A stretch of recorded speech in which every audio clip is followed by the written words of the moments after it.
A lot of his content is pretty mundane stuff. He's got like health and fitness related content where he's giving advice on like what supplements to take and why Bang Energy is so healthy because of all the ingredients it has in it. He's got pictures of him and his family where they're all dressed normal and he's dressed how I wish I could dress in middle school. Like this picture where it's Bang hat, a Bang Christmas shirt, this gold chain which actually has a giant ass Bang emblem on it, and these absolutely sick Bang sneakers. This dude is dripping with Bang, and I mean that metaphorically. He's not actually, I'm really not sure what they are, but they seem like just Bang concerts where there's like a ton of people in the crowd. The CEO of Bang is up on stage, of course, with that big chain, that big Bang chain. There's dancers up there dancing in Bang uniforms. They're like shooting money into the crowd and they're blasting this music that's talking about Bang. I got that Bang you want, Bang you want, give it to ya. So I don't know what's going on with that. I guess that, I don't know, Bang has this like really loyal cult following that goes to all these Bang raves. The people in the crowds in these videos look like they're having the time of their lives. There's also all these cool videos of the Bang CEO shirtless working out. Yeah. These are my favorite ones. If you ain't training, you ain't gaining. If you ain't banging, you ain't hanging. Isn't that a Nicki Minaj lyric? If you ain't banging, we ain't hanging. Or it's, if we hangin', we bangin', foam fanger, he slangin', it ain't karaoke night, but get the mic, cause I'm sangin'. There's something weird about the energy in this video. The vibe is all off. This doesn't just seem like a regular workout video. I feel like the caption should be like, POV, I kidnapped you and you're watching me work out. Where am I? If you ain't training, you ain't gaining. Who are you? If you ain't banging, you ain't hanging. Oh shit. Is this because I said bang in my TikTok? Yeah. Look man, it was a mistake, okay? I promise. Come on man, let me go, please. I swear, I won't do it anymore. I promise. That's one of his favorite moves at the end of a video. He'll be doing something pretty mundane like working out or like cracking open a can of Bang, and then he'll just go up to the camera and punch it. And it seems like pretty hard. Camera guy's just like, stop fucking punching my camera, dude. I've had to buy like 15 cameras this month because you keep punching the lens. Come on, man. I pay you enough to buy a few extra cameras. Quit complaining. You've never paid me money. You pay me in cans of Bang. Hey, man, if you ain't banging, then we ain't hanging. You gotta stop saying that, dude. It's really creepy. I know it's the name of your drink, but it just sounds wrong. Huh. I never thought about that. I guess that is the name of my drink. Friends, family, fans, and followers, this is how we make Bang. Ooh, an exclusive Bang factory tour. Maybe we'll get to find out some inside secrets on how they make Bang. Okay, some machines with cans, very cool. Oh, cool, they go through a flashing light and then some go in a bucket. Cool, so that's good to know. When you drink Bang, you know that this has been in a flashing light. And maybe in a bucket also. So that's some really helpful information. We are top of the bridge. What? This is the bridge on top of the bridge. I can't hear you. Checking out this empire here in Phoenix. There's a lot of factory noise, and also you're still playing music over this part. I'm starting to think that even he doesn't know how they make Bang. He's not explaining anything. There's nothing going on this tour. They're just showing like really complicated machinery, and then it pans over and he's sort of just like, yeah, it's doing the thing, it's making Bang. Damn, well, I still have no clue how they make Bang, but one thing's for sure, it looks fun. They go through a little rave and then a corkscrew like a roller coaster. That's probably how they get it to taste so good. Those kids are having fun. So I'm not sure if you've noticed in any of these videos, but one of my favorite things about all of these videos on this dude's Instagram is that they have like custom Bang music. And by custom Bang music, I mean like pretty generic sounding house music or like rave music, but with some guy just saying like Bang over it. Gotta keep that bang, cause it gets me turned up. Bang, bang, gotta keep that bang. You know what time it is? I know what time it is. Let's go. Bang. It's Bang time! This ad for their key lime pie flavor has a really good one too. I love my bang.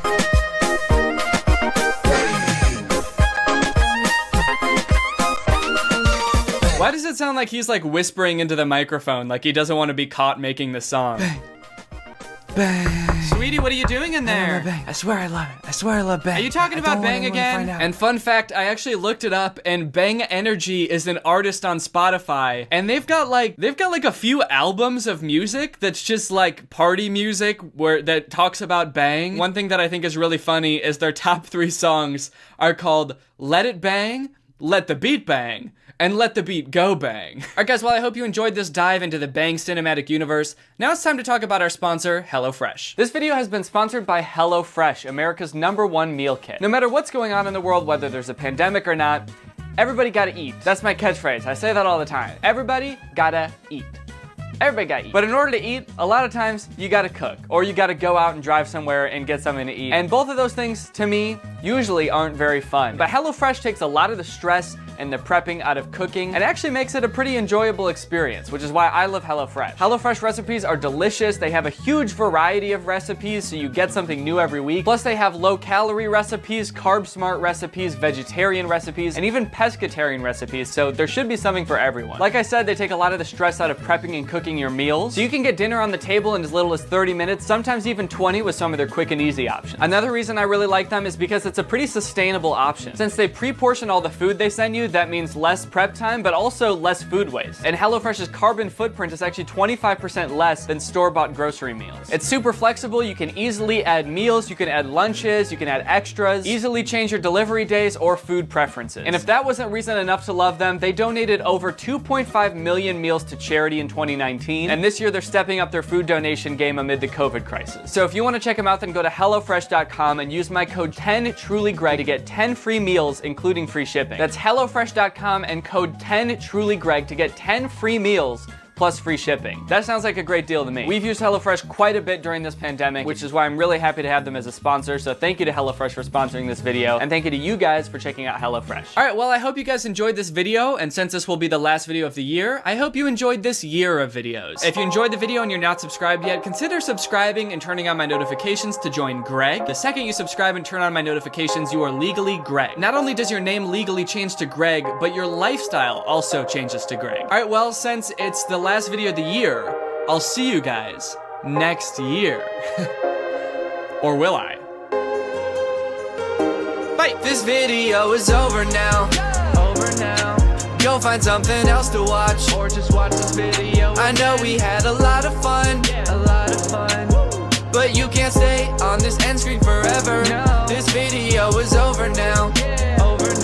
So why are you still watching this? Guys, I'm just gonna say it. Being inside all the time and not being able to see any of my friends and family is kind of boring. I know, probably not smart to start the video with such a controversial opinion, but I just had to get that out there. Now, while this whole COVID-19 thing has been really rough for a lot of reasons, I feel like one of the main issues that I'm finding myself having is that being sequestered in my own home is making it really hard to take some bomb Instagram pictures. You guys know, I'm an influencer, all right? There's nothing I love more than going outside, finding a cool location, and taking a couple of sweet IG pics for the gram. And I'm not talking about my grandma. But looking around, there's not really much to take pictures with in my house. It's just a bunch of blank walls and chairs and tables. Ain't nobody wanna see that. But luckily, a few weeks ago, Troom posted a video called 19 Easy Ways to Make Your Instagram Photos Viral. And pretty much all of these crafts and hacks you can do from the comfort of your own home. So I figured, what better way to use my time while I'm stuck inside than to go viral on Instagram. And as I'm sure you guys know, if you've seen any of my other Troom videos, these are all definitely going to work and not be a gigantic waste of time. I'm gonna try these little Instagram viral crafts. I'm gonna post them on Instagram, and I'm gonna see if they really make my pictures go viral, or at the very least, what my followers think about me posting all of this ridiculous stuff. Feel free to follow along at home if you want to. You know, if you're bored and you wanna go viral on Instagram too, there's enough clout to go around, so grab your scissors, grab some construction paper, grab a freaking plant, we're gonna need one of these, and let's just get down to business. Let's start monkeying around with some Instagram hacks. Tragedy, crisis, catastrophe! My boyfriend dumped me! How could he? I need to tear up everything that reminds me of him. and make him jealous. Okay, so all Troom Troom crafts have to have kind of like a little story around them. So in this one, we start off in the worst of circumstances. This girl is heartbroken over an ex-lover. She's tearing up pictures of him, and she's trying to figure out a way to make him jealous. I'll make it look like my new boyfriend gave me a gorgeous bouquet of roses. I'll put my hands together like I'm holding a huge expensive bouquet. Take a picture, and then put on a sticker of a bouquet. Wow, it looks so real. Great work. That's the whole craft? Is that it? It looks so real. Oh yeah, it looks so real. You know, how you hold a bouquet of flowers like a baby, like a big baby, and it doesn't cast any shadows on your arms. I can practically smell the roses. That girl looks like she really does think she should be able to smell the roses. She's kind of going like, what the fuck, why can't I? Am I tripping here? Or should I be able to smell the roses in this phone? Okay, so I don't know exactly how this is gonna make me go viral on Instagram by posting some kind of weird, vengeful relationship brag, but this one's pretty easy. It won't take too long, and it doesn't really require anything except for a phone. All right, well, let's go try it. Fuck, ow. Shit. Okay, we've got everything set up for our picture and we're ready to get started. I've got my phone on a nice little tripod here. I don't really have an ex-lover that I need to make jealous for any reason. So instead I was like, well, who can I try to make jealous? Like, who can I try to piss off in this picture to really stick it to him to get my picture to go viral? And the answer I came up with is my haters, dude, my YouTube haters. If I could piss them off, that'd be a success.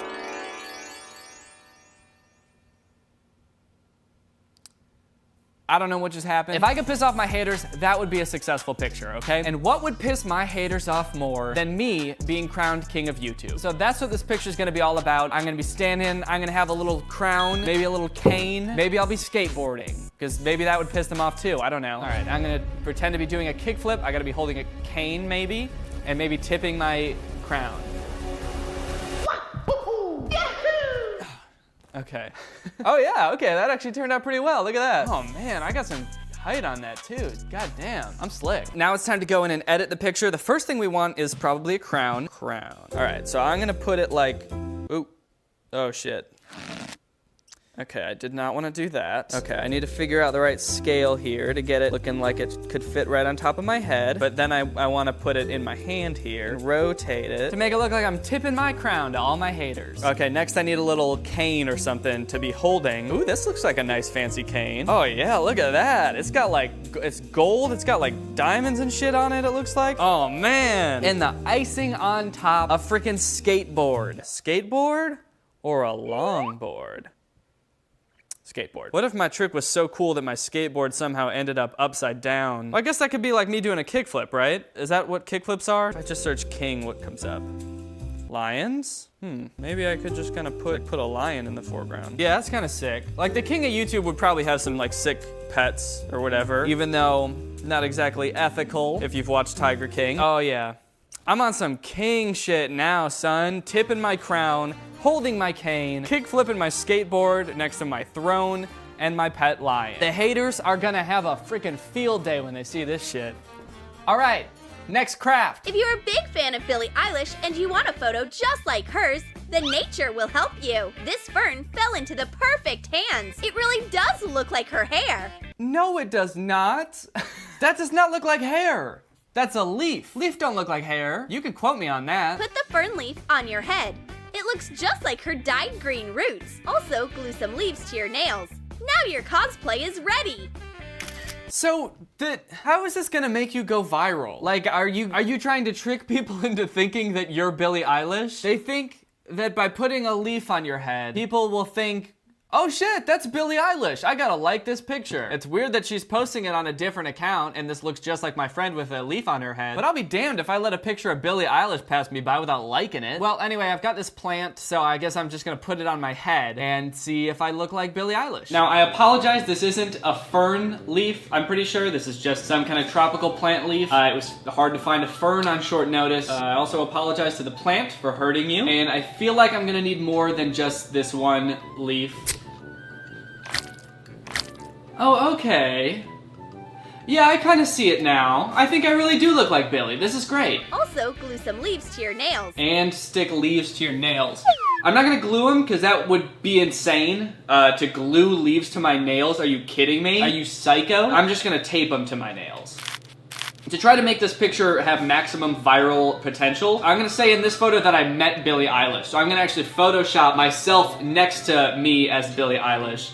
So people will think, and they really will think this, that I met Billie Eilish and I hung out with her. And her cool green hair, and her cool green fingernails. And the leaves are kind of falling apart as I tape these to my hands, but that's to be expected.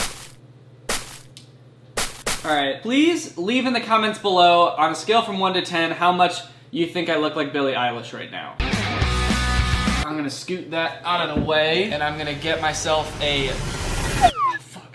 Okay, so this is gonna be the tricky part, is getting all the leaves to stay on my head. Okay, so first I'm gonna take the picture as Billy, all pouty like this, like the picture said too.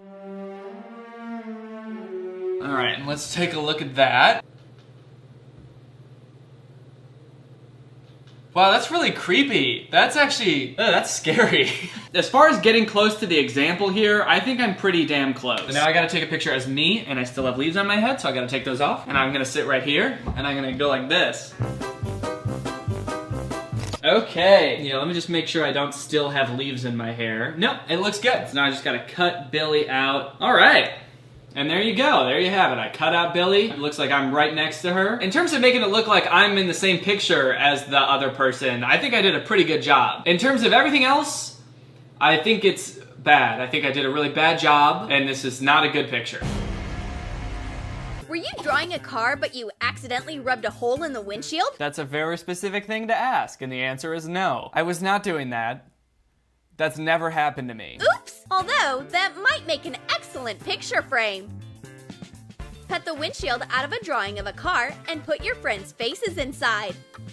Let's go! This road trip will be awesome! No, I don't think it will be. They could not look less interested in this road trip. This road trip's gonna be awesome! I wanna go home. Again, I'm not really sure how this is gonna make me go viral. A picture of people in a car, a very poorly drawn car at that. But I do like the premise because it makes it look like I'm getting outside of the house, you know? Everybody else is in quarantine, posting pictures of them sitting at home, and I've got a way, perfectly good way, nothing wrong with this way, to make it look like I'm out and about, driving around in a car. So I think this one's perfectly valid for the situation. So I just have to print out a picture of a car, and then we can get started. A picture of a car! Yeah, it's a BMW. I guess you could say I like to drive pretty fast. So I believe the only thing I have to do is just cut out the windshield and then just put this in front of the camera and sit there. Easy enough. Oh yeah. Now hopefully this doesn't look too real, because I don't want people coming from my head being like, you didn't obey the quarantine! You didn't stay inside! You went out in your BMW! Sick car, by the way, but you shouldn't be doing that. All right. We're ready to roll, baby! We're ready to rock and roll! Man, everyone's gonna think I have such a cool car. I drive a Prius. But don't tell anyone, okay? Can this just be the picture? Took my eyeballs for a drive yesterday just to get out of the house. This is the Disney live-action Cars reboot, where it's real-ass cars with real-ass eyes. That's the slogan for the movie. Cars. Real-ass cars, real-ass eyes. Well, let's make it happen. And so off I went, spending 20 minutes setting up a picture that I could easily Photoshop in 5, and it would probably look better too. All right, as you can see, I've got this whole thing set up. It took me quite a bit to finagle this. I taped 2 markers together, and then taped the markers to a light stand, and then I taped my little picture frame to that whole contraption, and this will be my driver's seat in the car. Now I'm trying to think how I should look in this picture, because the dudes in the actual video look so disappointed to be on a road trip, but I feel like I should kind of look a little bit badass, because I'm whipping this hot ass car here. I feel like I should be looking like a cool dude, so I'm gonna try making like a couple cool faces, like I'm driving this car around, so we'll see how it goes. Okay, so not exactly perfect. All right, I tried to make a little bit of a cooler face that time too. Oh shit, dude. Hell, I think that's it. That actually turned out pretty good. If I didn't know any better, I'd believe that I was really driving a BMW there. Look at me. And my nice cushy leather seat in the driver's seat. Yeah, I got that upgrade that gives you a big leather armchair in your car instead of a regular car seat. I did have to sacrifice though. I had to sacrifice being able to have a back windshield. They just replaced that with a wall. So next craft! It's time for the next craft. Do you want to go to the ocean, but you were stuck at home? As a matter of fact, Troom Troom, I do want to go to the ocean. And I am stuck at home. How the fuck did you know that? But more importantly, what can you do about it? You can still upload a cool oceanic photo. Print out someone else's underwater pic. Put a picture of the sky on your screen.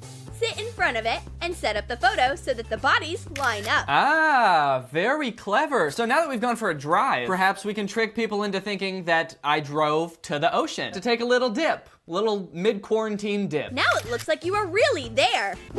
Well, no, it doesn't really look like she's actually there. There's lots of reasons, but I would say the main one is that the bottom half of her body is wearing a swimsuit, and the top half of her body is wearing a regular shirt. She's just wearing a tank top. But other than that, like, this doesn't look super unrealistic. I'm curious to see how we can make this work. This could actually turn out. First, we gotta find a picture of somebody else halfway underwater. So I'm just gonna Google man halfway in water. Okay, that's probably not gonna work. Oh, maybe this one. If we just cut like right here, and then above it is the sky, and then below it I have a beard for some reason, even though I've never been able to grow a beard in my entire life. It is really close up too. Oh, he's also in a pool, so that ruins the whole going to the ocean vibe. Okay, this man is halfway in the water, but the wrong half. How can I say this right? Man above and below water. Okay, this one kinda works, but it's really grainy and has watermarks all over it. Okay, this is a picture of a jellyfish. That is not at all what I wanted. Okay, here's a good one. This one looks pretty decent, actually. The only issue is that there's watermarks all over it, but you know what? I'm in the water, so there's bound to be some watermarks, am I right? Well, maybe we can just Photoshop them out. So let's print out this picture and then get to work, baby.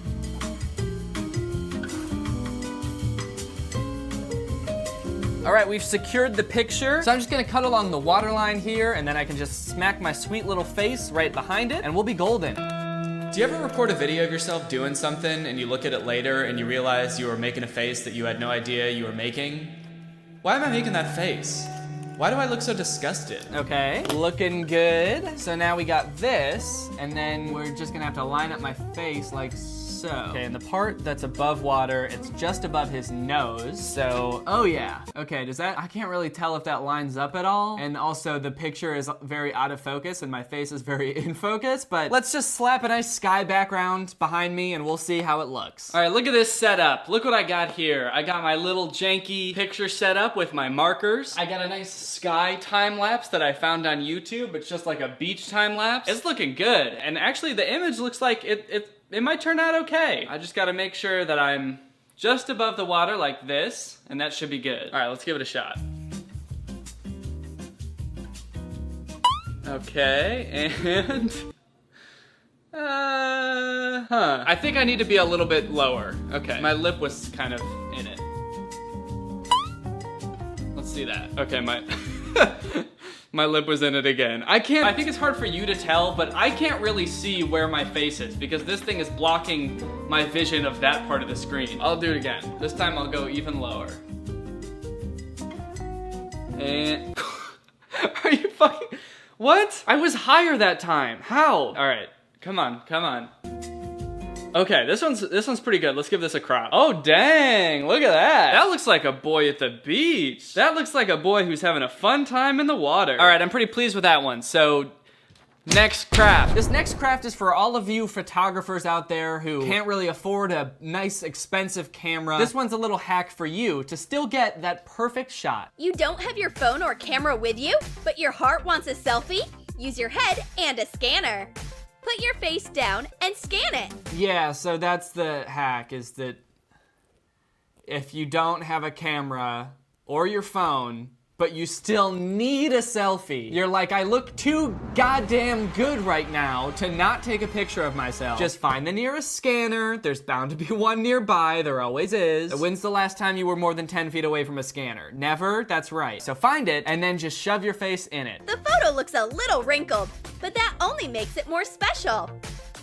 And now you've got a perfectly good picture of yourself. I mean, look at this.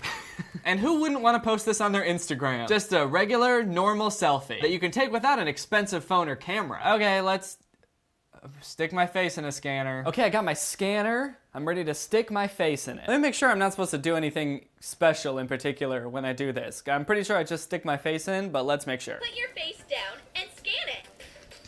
But be careful. What? The photo looks a little wrinkled. Be careful? What am I supposed to be careful about? What? She just says be careful and doesn't explain anything. Am I supposed to know? Is this gonna do something to me? Like, is the light gonna blind me? Is the glass gonna shatter in my face? I don't understand what could possibly go wrong here. But there's only one way to find out.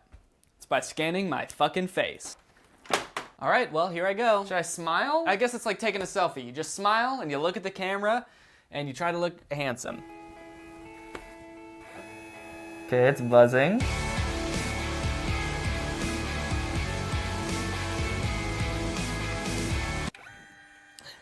That was really uncomfortable. All right, let's see how it turned out here. There it is. Oh, jeez. Oh, no. Oh, God, that looks... I mean, that's horrendous. Oh, man.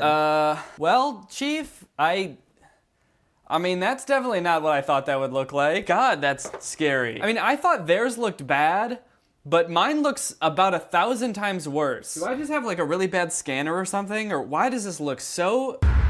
terrifying? But I guess I have to post it, right? Because I said I was going to. I'm kind of worried about scarring my followers. But you know what? Anything for the gram, baby. Okay, so now the only thing left to do is to post these pictures. I've got to come up with the correct order and then a good caption for all these. After thinking about it for a while, here's the order that I'm thinking. I gotta start off in the car, you know, that's how you get anywhere. Then maybe we head to the beach. You'll notice I removed the watermarks. I thought they were a little distracting, so I went in and photoshopped those out. I went to the beach. Maybe I'll take a couple of nice selfies at the beach. Then I happen to meet Billie Eilish just hanging out at a restaurant or something. I'm realizing just now that there's little pieces of leaves all over the table. Hopefully no one notices that, or maybe they just think it's some of Billie's hair falling out. And last but not least, I was knighted King of YouTube. Okay, here's the caption I came up with. I've been having the best week, taking long road trips to the beach, practicing taking very normal selfies, meeting Billie Eilish, and being crowned King of YouTube, all while learning to skateboard. Best week of my life, probably. And then I guess we can just post it. All right. Post. And we'll see what people have to say about it. First comment, nice pics. Well, Danny, job well done, buddy. Nice pics. Wow, green screen. Huh? Green screen? Does she thinks that these aren't real? Green screen could maybe explain the first two, like me being in the car and at the beach.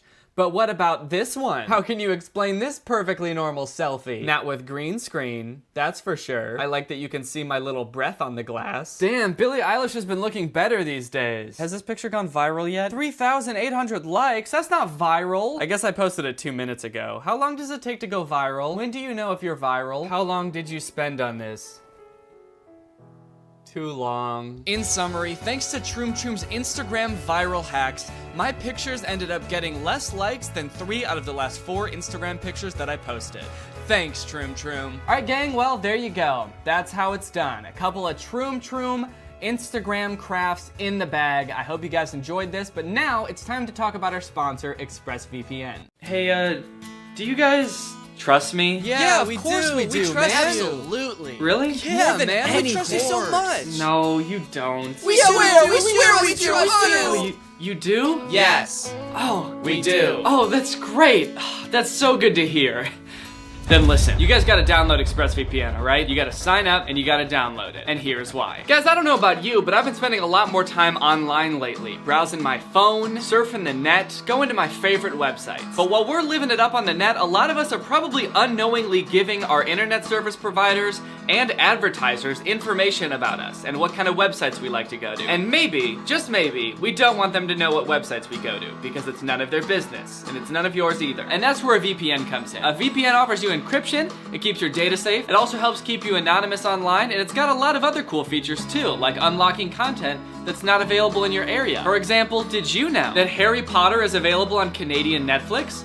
I bet you didn't, unless you're Canadian. ExpressVPN's got the fastest speeds of any VPN. They're also consistently ranked #1 by tech reviewers. TechRadar, CNET, The Verge, many more have all ranked ExpressVPN the #1 VPN to use. ExpressVPN has 24/7 customer support, and it is so easy to install and use. Literally, you just click a button and then it's working and you're happy and you're safe. So find out how you can get 3 months for free by going to the link in my description. That's expressvpn.com/Danny Gonzalez. That's expressvpn.com/Danny Gonzalez. Go and check it out. Thank you to ExpressVPN for sponsoring this video, and thank you to you guys for checking out ExpressVPN. It really helps out a lot when you guys support our sponsors. It helps me to keep cranking out those videos. So thanks for checking out ExpressVPN. All right, well, I hope you guys enjoyed this video. If you're new here, make sure you subscribe and turn on my notifications to join Greg. Thank you, Ugly Thing, for turning on my notifications. You are truly Greg. I'll see you guys next time with a really interesting video where I beat up my little sister.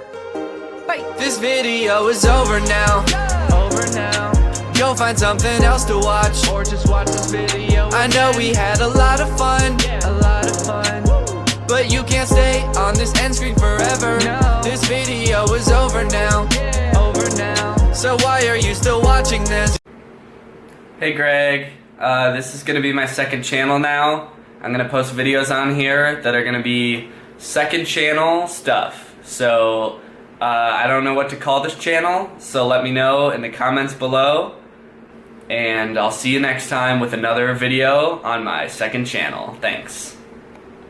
Hey guys, real quick, I just came out with some holiday merch. It's up at DannyGonzalez.store. It's really fun, great for spreading holiday cheer. Got a really nice design, and I also restocked a bunch of other merch. So if you want any of it, head on over to DannyGonzalez.store. All right, and here's the video. What's up, Greg, and welcome back to another episode of Unlocking Your Mind's Full Potential. You might not have known this, but actually watching my videos is the only way to unlock your mind's true potential. You only use 10% of your brain unless you're watching my videos. Then you use 11% of it. Does anybody else remember, like, this was like 9 or 10 years ago, every athlete, like professional and non-professional, wore these wristbands. I'm not talking about Livestrong wristbands, because everybody wore those, and I even wore those, and I didn't even play sports. I'm talking about power balance wristbands. Do you guys remember those? When I was in high school, every athlete wore one, and they were just like a total scam, a complete hoax. I don't know how no one has talked about this. I mean, I guess it was 10 years ago, so that makes sense why no one is talking about it right now. I'm a little late to the party, but these things are like the biggest scam of all time. And I don't know how they just kind of went under the radar. The reason I was reminded of them is because this commercial popped up in my YouTube recommended recently, and I watched it. It's for a slightly different product, but sort of the same premise. So if you never saw the Power Balance bracelets, this will clue you in as to exactly what they do. Precisely what they do. That was crazy. iRenew is amazing and it's awesome. I love my iRenew. Yeah, it worked for me. It is amazing. Hi, I'm Art Edmonds, and all of these people are excited about iRenew. That is so cool. That's crazy. This is great. What is it? This is great. What the fuck am I wearing? So right off the bat, this bracelet must be something special, right? There's something up with this bracelet. Like, look at how people are reacting to just wearing it. Just like having it on their wrist. They're like, oh my God, whoa, what? A thing on my, it goes all the way around my wrist? Dude. What is it? Athletes wear it, celebrities wear it, and you've heard the buzz about it on Talk TV and the internet. No, I haven't. Whoa, celebrities and athletes use it? Athletes, like unnamed number 23 baseball player and generic stock photo of celebrity. I've always just wanted to be like both of them. Give me the bracelet. I don't even know what the fuck it does, but I need that shit on my wrist now. Also, this commercial is so lazy. Like, first off, they couldn't even get real pictures of celebrities and athletes. But then the stock photos that they did use, they didn't even put the bracelet on his wrist. They could have photoshopped it on, but he's like not even wearing it in the picture. And celebrities like this guy use it. He's not using it right now. He's gonna use it later when he gets home. He likes to use it in private. Now I feel great. I feel like I can hold my balance better. I'm doing my job better. Just gave me more strength, I think, all the way around. I feel definitely more balanced. I feel stronger. Okay, so we get some testimonials from some normal people, one of which is the world's most nervous waiter. I definitely feel more balanced, stronger, less likely to commit acts of violence, more flexible. Can't forget about that. Hey, did you see any cops lurking around here when you came in? What? No. No? Okay, good. Huh? I was just wondering, that's all. I have to go. Don't eat the soup, there's blood in it. And according to these people, these normal people who, I don't know about you, but I trust with my life, this bracelet helps you balance, improves your strength, and your endurance. One weird thing though that I'm noticing is that the actual spokesperson for the product isn't saying any of that. He so far has not said a single thing about the product, in fact. They're just letting the normal people make the claims, almost like the claims aren't true, and so the company knows that they can't be making the claims, but they can show other people making the claims. Other people can say whatever they want. Fuck. They could just put in clips of people being like, yeah, I think it brought my dad back from the dead. He's a corpse. He's a decaying body. He's a skeleton, and he's just going to work like normal now. I love it. Real stories like these are what get me excited about introducing iRenew to the world. Just put it on, and you'll experience the difference. Oh yeah, that guy's experiencing the difference, all right. This dude just hit a golf ball so far that he said, wow, as he watched it go. Gosh, I used to be terrible at golf. I was embarrassed. But then I put on the iRenew bracelet, and now I'm hitting 747s out of the sky with my swing because of a fucking bracelet. I've killed a lot of people. Balance alone's amazing. iRenew really has made a difference. I really like it. Well, I leave this would I walk my dog. She always takes me for a ride. The spokesperson's like, yeah, dude, whatever. I mean, shit, whatever you say. Legally, I can't confirm or deny that it does those things. So I'm just going to kind of vaguely nod and be like, okay, that's fine. Yeah, wear it when you walk your dog. Maybe it'll help you talk to it. I don't know. This commercial is so vague. They still haven't said how it works, or like what is the bracelet? What is it made out of? How could a bracelet possibly make you stronger? Is it like a Iron Man type thing? It's like a bionic thing? Bionic thing? A science thing? Is that a science thing? I bet it is. Athletes and celebrities have paid hundreds, even thousands of dollars to get their hands on this technology. But now you can get your iRenew for just $19.99. What? Athletes and celebrities have paid hundreds and thousands of dollars for this technology? What technology? It just looks like a rubber bracelet with a piece of metal on it. What is it? What's in there? I'm sold. iRenew is my next secret for sure. Oh yeah, you can trust this guy. A guy like this, saying it's gonna be his next secret. I don't know what it is about this guy, but I can tell he's got a lot of secrets. So when he starts talking about his next secret, yeah, you can bet I'm gonna believe him. As soon as you get it, put it on. If it doesn't work exactly like you've seen in this commercial, put it back in the box and send it back for a full refund of the purchase price. But I didn't see it do anything in the commercial. So how could it work exactly like it did in the commercial? But I guess also, how could it not, you know? It goes onto the wrist, and it stays there. It works just like it did in the commercial. When I saw this commercial a few days ago, the first thing that popped into my head was these power balance bracelets. Because I didn't remember anything about them, except for the fact that every athlete at my high school wore these. And whenever I would ask them what it does, they would just be like, it helps you balance. And I remember being like kind of skeptical at the time, but not really looking much into it. But you know what? I think I've lived in the dark long enough. I want to get to the bottom of it. I want to find out what these bracelets do. And I think there's no better time to do it than literally 10 years after they've stopped being popular. What I have to demonstrate for you today is a revolutionary new product. What we've been able to do is harness naturally occurring frequencies and program them into a Mylar hologram to help improve your balance, your strength, and your flexibility. Bro, what? What did this dude just say? Did he just say they programmed a hologram to make you stronger and more flexible? You put the bracelet on at a football game and like 5 holograms shoot out of you and just play for you. And they're all super strong. They're just like sending everybody else into orbit with their tackles, and they're really flexible. They're just doing the splits on the field, and they've got really good balance. That's another thing that the bracelet does. They're all playing on their tippy toes or hopping around on one foot just for the fun of it because they can. It's just, he was using words that I don't even know there. He said they programmed a Mylar hologram. What we've been able to do is harness naturally occurring frequencies and program them into a Mylar hologram. What does that even mean? What is a Mylar hologram? Wait. Okay, this is just talking about like the shiny little sticker on these things? That's the hologram they're talking about? Damn, that's crazy. They finally figured out how to harness the power of my 6th grade crush's pencil case. You know, thinking back on it, she actually did have really good balance. I never once saw her just randomly topple over, so that makes sense. So this video is just him like demonstrating the power of this bracelet. He does a couple of balance tests where he'll like have him stand on one leg and then try to push him over, and at first it's really easy, but then he puts on the bracelet and he does it again, and all of a sudden he's got great balance now. One of the great things about this product is that they don't actually need to be wearing it. They can either be holding it. I could set it on the top of his head. It wouldn't matter. All that matters is that the product is within 1 to 3 inches of your body's energy field. And I watched a few YouTube videos about this debunking this, and apparently what they're doing is just like pushing at a slightly different angle at first that makes it really easy for them to knock them over. And then once they put the bracelet on, they're pushing at a different angle, which makes it a lot easier for the person standing to not fall over. So that's how it does that. The weirdest thing about this bracelet to me is that it's called like power balance, and they really focus on the balance aspect of it, as if like the strength part of it is not the most impressive thing. Like, you can put on a bracelet and all of a sudden have, like, be more strong. Like, the amount of strength you have just depends on how much muscle you have. How does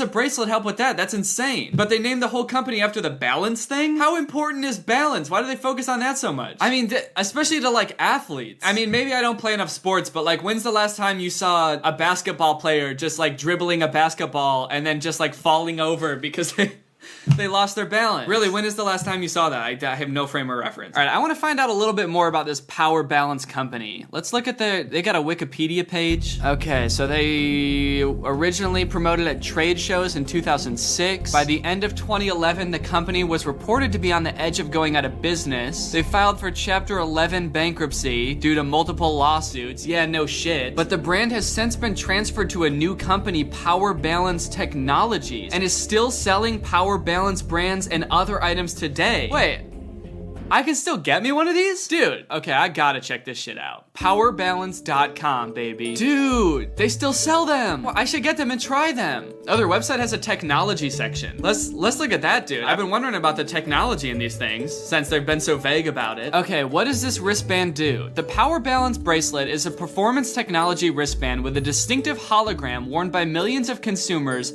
and athletes worldwide. It is based on Eastern philosophies. What? It's based on Eastern philosophies. What does that mean? Yeah, it's based on Eastern philosophies, you know. Like Asia, that continent of people with like a ton of different nations and cultures and philosophies and religions. Yeah, it's just based on all that. Just all of that stuff. Oh, you don't believe the Power Balance bracelet works, huh? Well, guess what? It's based on Eastern philosophies. You can't deny an entire continent of people, or actually like an entire direction. Just East. You can't deny East. You can say that we're wrong, but you cannot say that East is wrong. The hologram thing is so weird. So that's where it gets the power from. It's just like the technology of a holographic Pokemon card. Well, actually, when I was little, I used to put like Pokemon cards between the spokes of my bike to make it sound like a motorcycle.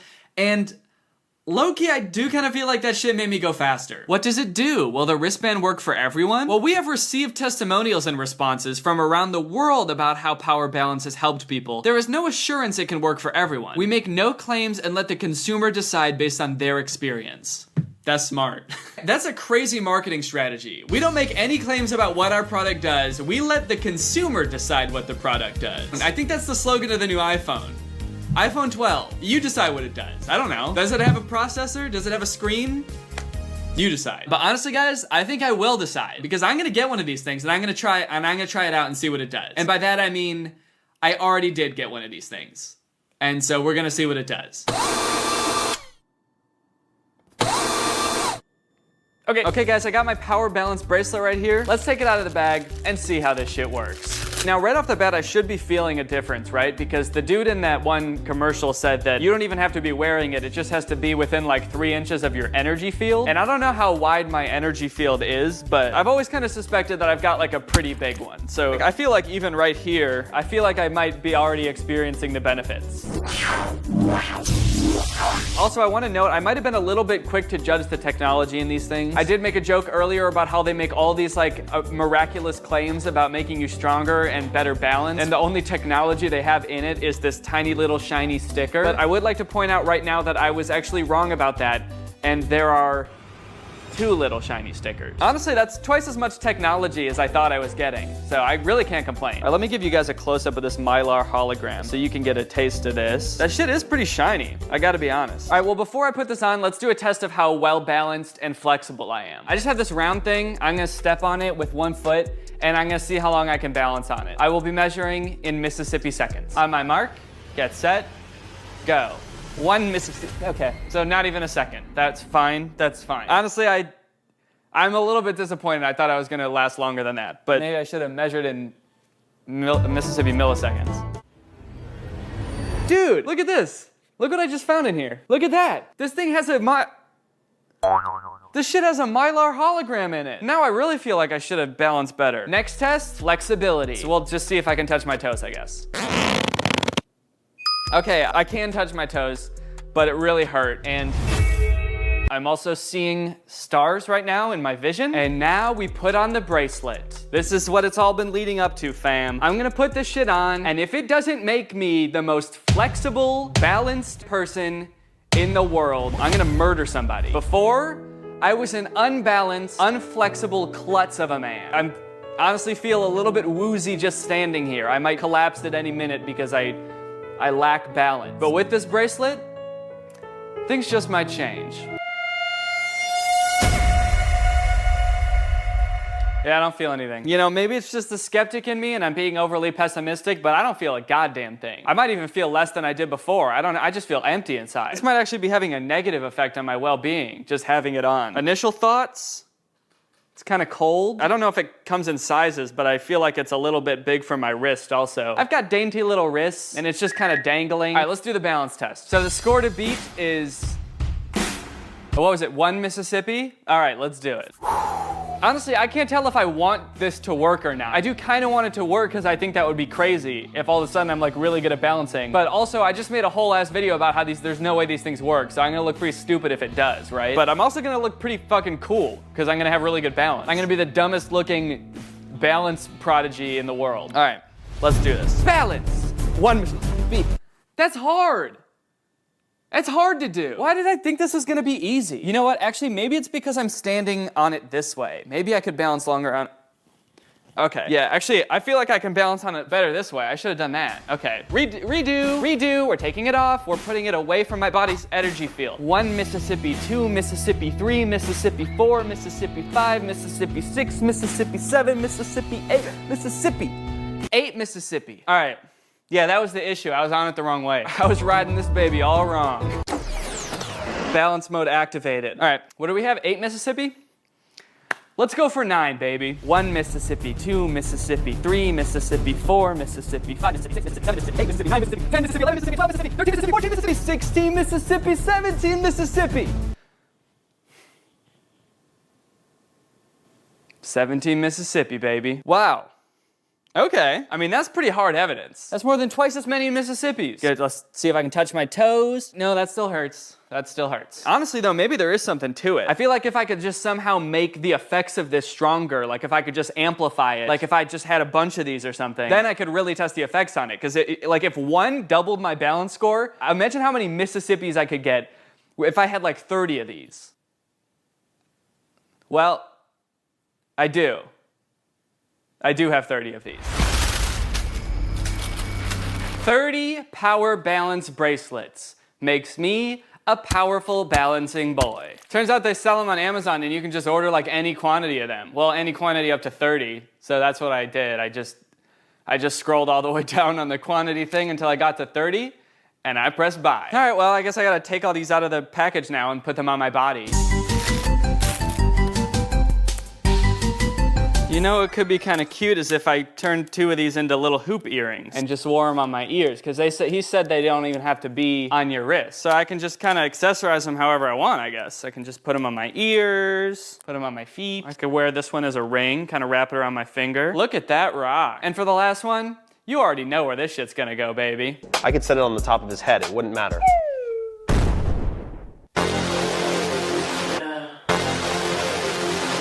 Moment of truth. You're probably wondering how I'm feeling after putting all these on my body. I feel terrible. I feel like I'm wearing 30 wristbands. They're too tight on my ankles, and I sort of feel like I'm cutting off the circulation. My wrists kind of feel like raw from pulling all these onto them. However, in terms of balance and flexibility, I haven't noticed much. I do feel kind of icy though. Look at this drip. Here it goes. If I die, don't watch this. All right, well, here we go. 1 Mississippi, 2 Mississippi, 3 Mississippi, 4 Mississippi, 5 Mississippi, 6 Mississippi, 7 Mississippi, 8 Mississippi, 9 Mississippi, 10 Mississippi, 27 Mississippi, 28 Mississippi, 29 Mississippi.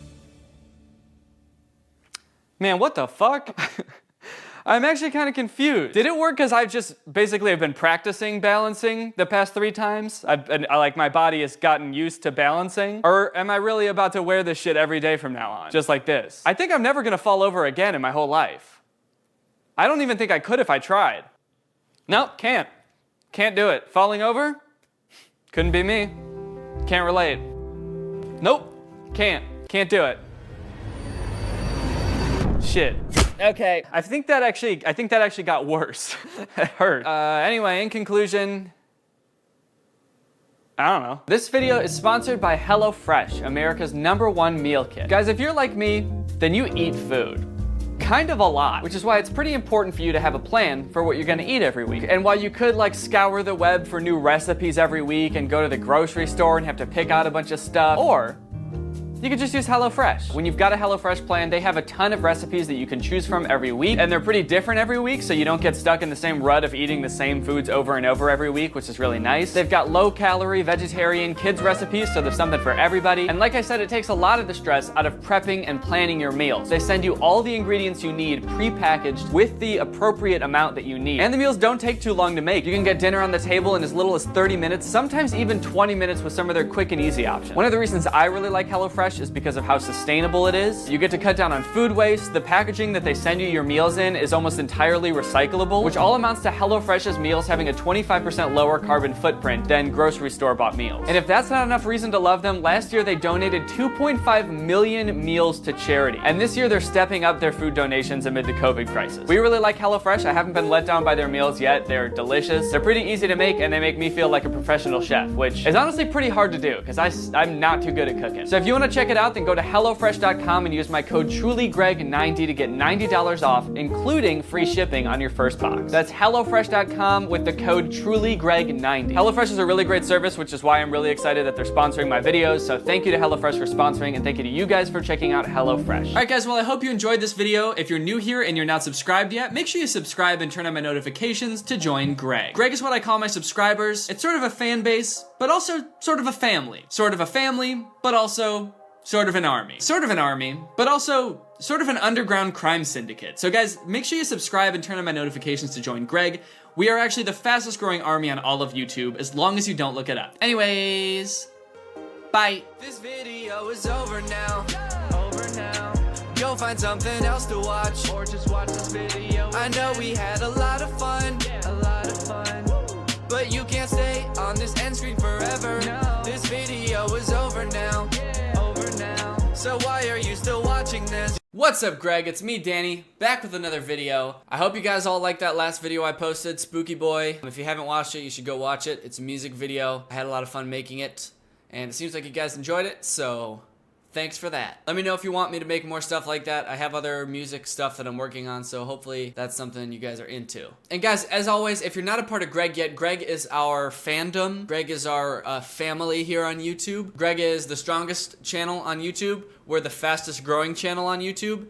Don't look that up. And we're also the first channel to hit 100 million subs on YouTube and then lose it in the same day. And you can't prove that that didn't happen, so you just have to believe me. But Greg is going strong, guys. We're a movement, we're a force. I mean, you wouldn't believe the support I've been seeing on Twitter. People are changing their names on Twitter to Greg to show their support for our movement left and right. Thousands of, maybe even millions of people are named Greg on Twitter now. So anyway, guys, I know my videos are usually like super high energy, you know, jumping around, bouncing around, going around, you know, super quick and fun and hyper. But today I really wanted to dial it back a little bit. You know, modern life in the 21st century can be a little bit overwhelming sometimes. You know, you got your cell phones constantly buzzing, you know, traffic and vlogs these days are so energetic. And it's like, I don't want to deal with that. You know, sometimes I just want to sit and relax. And so that's what we're gonna do today. And one of my favorite ways to relax is by watching something that I like to call a boring vlog. Boring vlogs. The birth of daily vloggers like Casey Neistat and Logan Paul. Say what you will about Logan Paul, but his vlogs are very energetic. He's always doing stuff. And you know that's good sometimes, but sometimes We just want to relax. So we don't have time for all that extra energy. Boring vlogs can come in all shapes and forms. But my favorite boring vlogs, when I'm really meditating and trying to relax, are Tessa Brooks. Now, you may know Tessa Brooks from her famed role in It's Everyday Bro. If you remember correctly, the competition was shook. She was not talking book. Tessa Brooks, the competition shook. These guys up on me. I got him with the hook. Let me educate ya. And I ain't talking book. Tessa Brooks is part of Team 10, which is Jake Paul's social media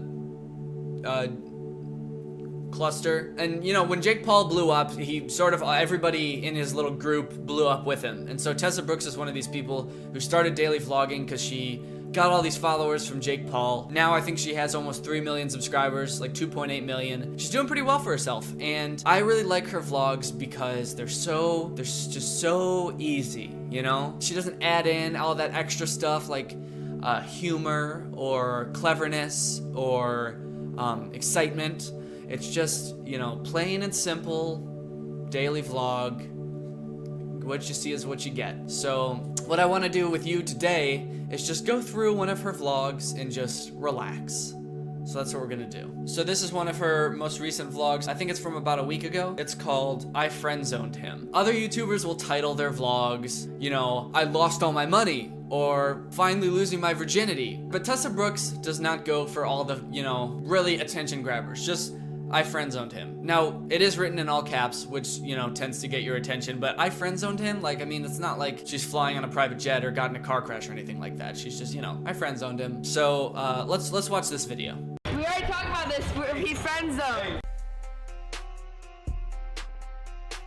So she's got this little exciting bit before the vlog starts. A lot of vlogs do this where they'll show like the most exciting part of the vlog at the very beginning to pique your interest, and then play their little intro title thing and then go into the vlog. Now, usually it's something really crazy, like somebody getting, you know, punched in the face, or, you know, at least something like, oh my god, what are we gonna do? This is crazy. How are we gonna, you know, it makes you want to know what happens in the rest of the vlog. But for Tessa Brooks, you know, she doesn't want to surprise you. She doesn't want to leave you on the edge of your seat. So she just shows you her friend zoning him in the first, not even 3 seconds of the vlog. You know what, I'm joking about this, but I actually think I should start adding these into my videos. I think it would get your interest going a little bit before the video starts, you know? So let's rewind back to the beginning of this video, and let's stick in the most interesting part, and then cut to my title, which I guess I also have to make, because I don't have one. They said that a nuke from North Korea was heading towards the US. All right. Is your interest piqued? I bet you're waiting to see how that happens. Okay, so back to the vlog. What's up, guys? Right now we're at I'm sorry. That hat?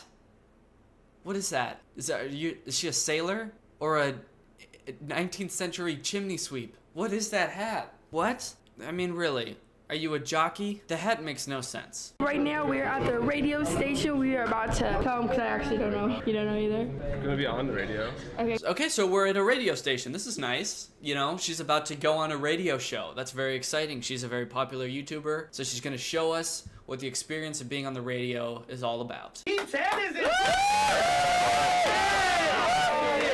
now that was super fun. Now we're back to the hotel because I forgot my phone.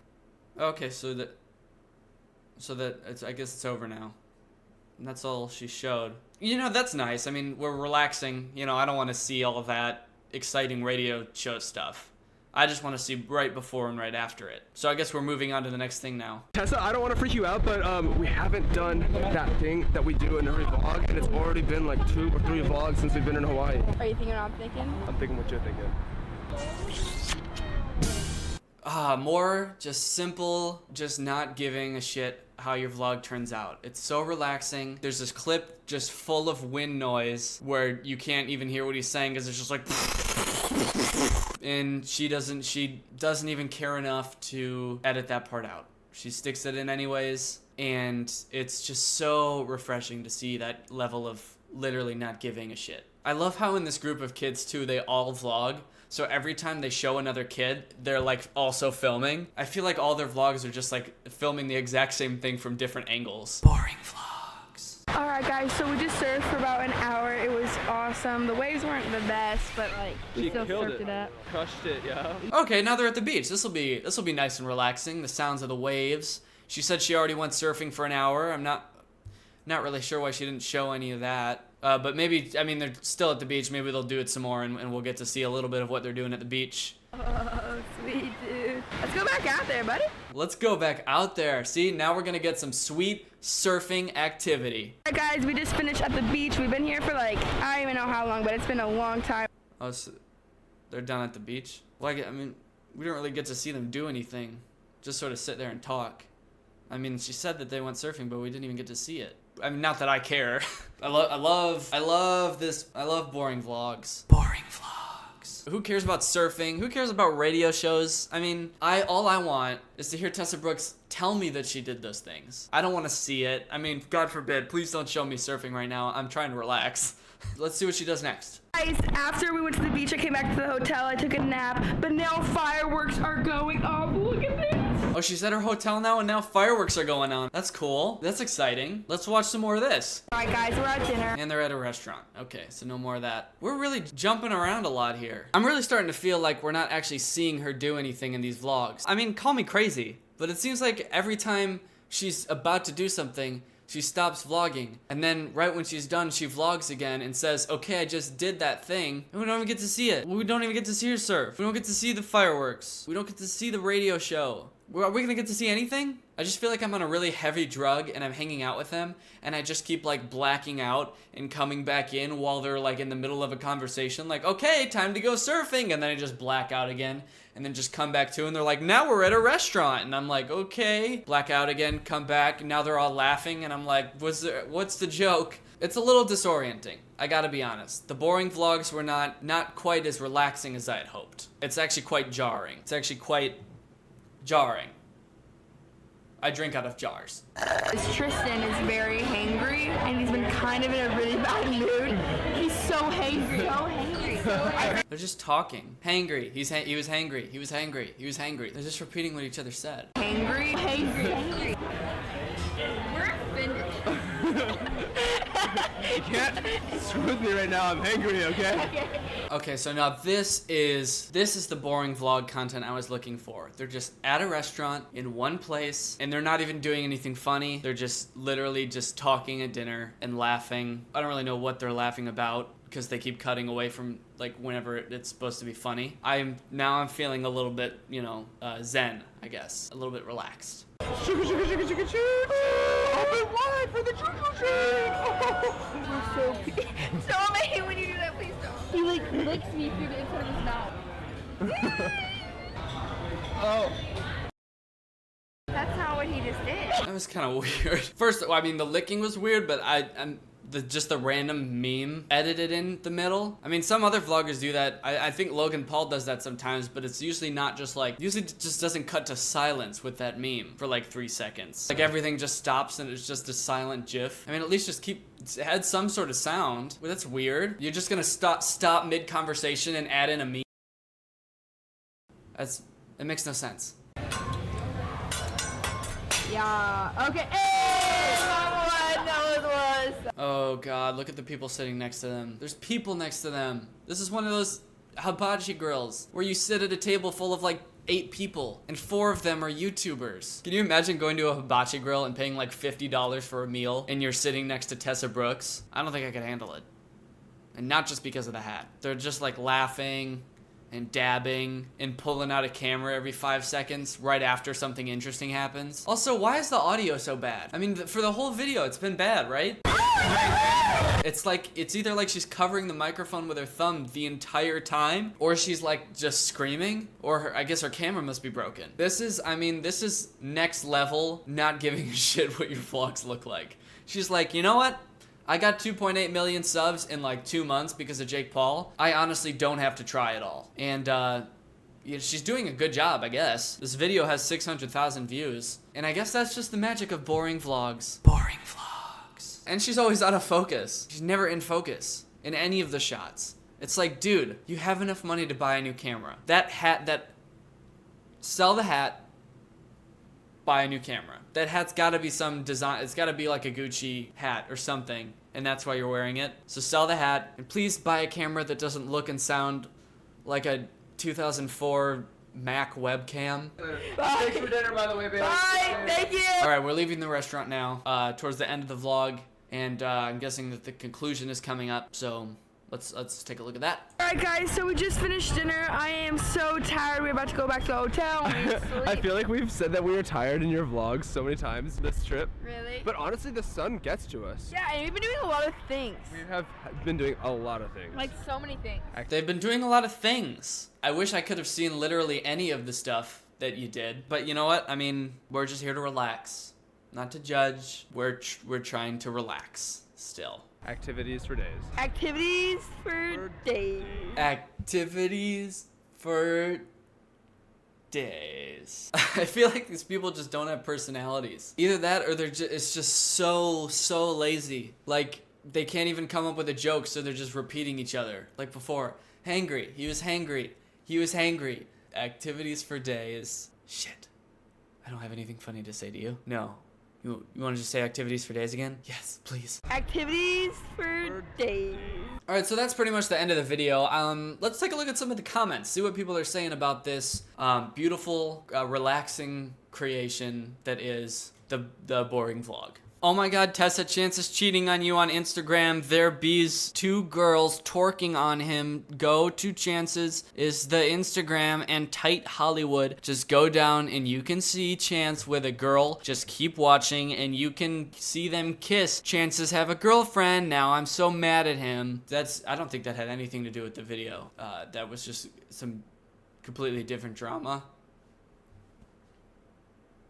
Oh my god. The audio! Fix your audio for fuck's sake. Just me or is the audio weird? Girl, your audio. Love your videos, but your audio. Yeah, I'm gonna have to agree with those comments. The audio is so bad. That hat is kind of terrible. That has 179 likes. A comment on her own video. 179 of her fans were like, yep, that's true. I mean, what are you? The captain of a ship? Or a newspaper boy? In the 1930s. All I know is that I need that hat. Okay? So you may be asking yourself, okay, Danny, that was a pretty weird, bad vlog, but why'd you pick that? Why did you pick this for us to watch? And it actually is kind of significant, I think. It's the exact embodiment of what I think is one of the things that's wrong with YouTube right now. There's this pressure to post every single day. I mean, Tessa herself can attest to that, as she was featured in It's Everyday Bro, where the competition was shook and she was not talking book. If you want to get as many views as possible, you have to post every day. And if you don't, YouTube's gonna stop recommending you to as many people. That's just how the algorithm works. But for people who don't have very interesting lives, or for people who just don't give a shit about what their content looks like, daily vlogs just become garbage. Like this, I mean, what happened in this vlog? She went to a radio show, we didn't see that. She went to the beach, she surfed twice, and we didn't see it either time. She went to a restaurant and then just ate and annoyed the people around her. I mean, there was no anything. Like at the beginning of some of Tessa's vlogs and some other vlogs too, they'll just say like, okay, this isn't gonna be a very interesting day, but let's vlog it anyway. And it's like, maybe if you're not gonna have an interesting day, or if you're gonna do a bunch of stuff that you can't film, just like don't vlog. There's nothing forcing you to be a daily vlogger. And to vlog on days like this where you're not doing anything, or just Tessa in general, because she doesn't actually ever show her doing anything, it's just greedy to make a video where nothing happens. Anyway, that's enough of my rant. The positive side is I've always kind of wanted to vlog myself. I've always felt like I just don't have an exciting enough life to vlog. Tessa's shown me that it really doesn't matter what you do in a day or how you present it. It just matters that you film something and edit it together with some silent memes in the middle, just randomly, and that's all you need. So you know what? I don't see any reason why I can't start daily vlogging. So I did. I made a daily vlog, and you can see it. I'm gonna play it right after this. It's a little bit inspired by Tessa Brooks, so you know, shout out to her. I sort of jacked her style a little bit, but I hope you like it. So here it is. What's up, guys? It's me, Danny, back with another vlog. I've got a lot planned today. I'm so excited. I just got ready. I just got out of the shower, and now I'm gonna go to breakfast. Let's do this. Alright guys, I just went to breakfast. It was super tasty. I wish you guys could have seen it. We had so much fun at breakfast. A lot of funny stuff happened. Now I've got something super cool planned. I'm gonna be on the Ellen DeGeneres show. I'm so excited, so I'm about to head to the studio and I'm gonna be on Ellen. I'm so excited. Let's do this. Alright guys, I was on Ellen. She was really nice and she really likes me and she thinks I'm super funny. There was some weird siren going off, like they said that a nuke from North Korea was heading towards the US. Not really sure what that's all about, but I'm about to go be on Jimmy Kimmel, so that's gonna be super fun. And I wish you guys could see it, but I'm going to be on Jimmy Kimmel now. Alright guys, I was on Jimmy Kimmel, but halfway through filming, a nuclear warhead touched down somewhere in the Midwest. We're not exactly sure where, but now I'm gonna go to Chili's. Alright guys, I'm back from Chili's. That was a delicious meal. Alright guys, well that's gonna wrap it up for this vlog. I really wish I could have shown you more of what happened in my day, but you know. So, make sure you hit that subscribe button, and I'll see you guys next time. Alright guys, well I hope you enjoyed that vlog. I think that it was very good, and I'm not being sarcastic. And so, hopefully you guys enjoyed this video, guys. Remember, if you're not a part of Greg, make sure you hit that subscribe button and turn on my notifications. Shout out to FM Abigail. Thank you for turning on my notifications. You are truly Greg, and it means the world to me. If you haven't checked out Spooky Boy yet, go check it out. It's also on iTunes and Spotify. The links are in the description for that video, so go check it out. I hope you enjoyed this video, and I'll see you guys next time. Whoa, my new YouTube video is doing really well. And I'm getting subs like crazy. I must have really figured this YouTube thing out. I mean, if I just keep doing this, I'll be a YouTube star in no time. Well, as long as nothing gets in the way of me posting videos. Time to sit back and relax with a nice warm beer to celebrate my pending YouTube fame. Gosh, I feel like nothing could go wrong right now. This is pretty good, actually. What is this? Forget juice. That's a weird name for a beer. Oh God, I don't feel so good. I hope this doesn't impact my ability to make YouTube videos.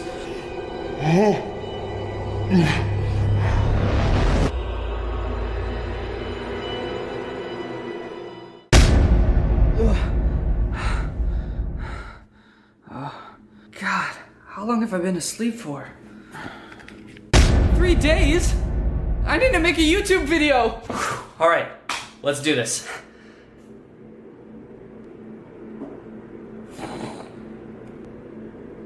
Where's the camera? Camera.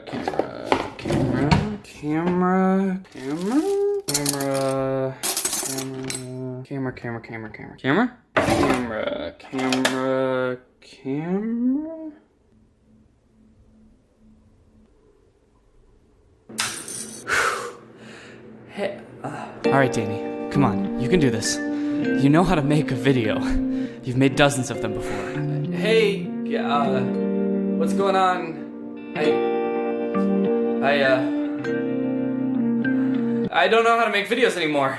I forgot how to 2, 1. What's up guys, it's me Danny back with another hilarious video, and today we are going to be reacting to Jake Paul's new song, the Jake Pauler song. I hope you liked that little video explaining why I haven't been posting videos lately.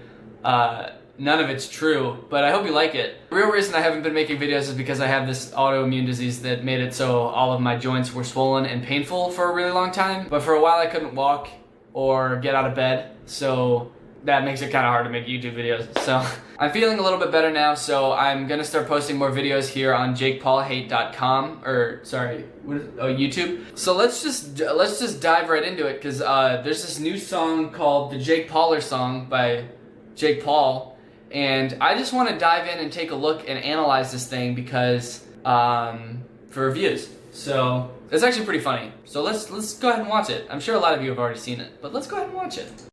So far, the beat sounds pretty banging, and the cinematography is pretty good. Both things that I don't think Jake had any part in, but I still gotta give him credit. It's a solid intro. Jake Paul is coming through. Yep. Jake Paul is on the crew. What? Jake Paul is with the views. Yeah. Who the f are you? Who the f are you? Dude, what happened to who the hell are flipping you?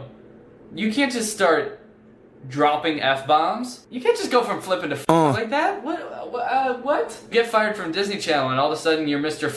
now? All of a sudden you're Mr. I love my army, they my family, they be riding so hard. My fans so fly, I don't know why they all be rocking Go-Yard. What is Go-Yard? What is Go-Yard? Is that a thing? Go-Yard? What is that? Did he just make that up so that he had something to rhyme so hard with? Go-Yard? A French trunk and leather goods maker. Your fans are all rocking leather suitcases? How much does this stuff cost? Go-Yard bag. How do I find how to buy one? $900? All of your 13-year-old fans are rocking $1,000 leather bags? Go to work, they buy their merch, it's selling like a god church. Okay, that's not like a compliment to your fans, that's a compliment to you. So you're just rapping about yourself now. Just hit 10 million subs. Guess my prayers to God. You hit 10 million subs. All of your fans didn't also hit 10 million subs. The colors are in first. Think about it. It's everyday, bro. Tatted on our shirts. It's tatted on our skirts. It's tatted on my socks. It's tatted on your shirt? You can't get something tattooed on a shirt. Well, you can't tat these things. You can't tattoo socks. You could just say written. You don't have to say tatted. It's written on my shoes. It's written on my socks. It's written on my shirt. What is why tatted? Yeah, Jake Paul is. Holy shit. What's up, guys? Checking on you. Why is he shirtless in every shot? And why is there a crowd of 11-year-old girls dancing behind him? That's the most mysterious thing about this video. Who are those girls? Where are their parents? Where is his shirt? I'd like to see his shirt, honestly, because apparently he has something tattooed on it. I love you guys, and I wouldn't be anywhere without. And then who's that 25-year-old guy having a stroke? Can't get views without my name. They make stuff about my name. They pay their bills with my name. I give them other kinds of advice. I feel personally attacked by that, but he's not wrong. That's correct. It was not good. I have a lot of questions. Where is his shirt? How did you get somebody to tattoo your shirt? Where did those girls come from? Every time he releases a song, I'm like, okay, this got less than 300,000 likes and 310,000 dislikes. There's no way he's gonna keep making music, right? And then I see somewhere in the news, now he's making a song with Gucci Mane. Gucci Man? Is it Gucci Mane or Gucci Man? Like an actual rapper is making a song with Jake Paul. Like, first off, why?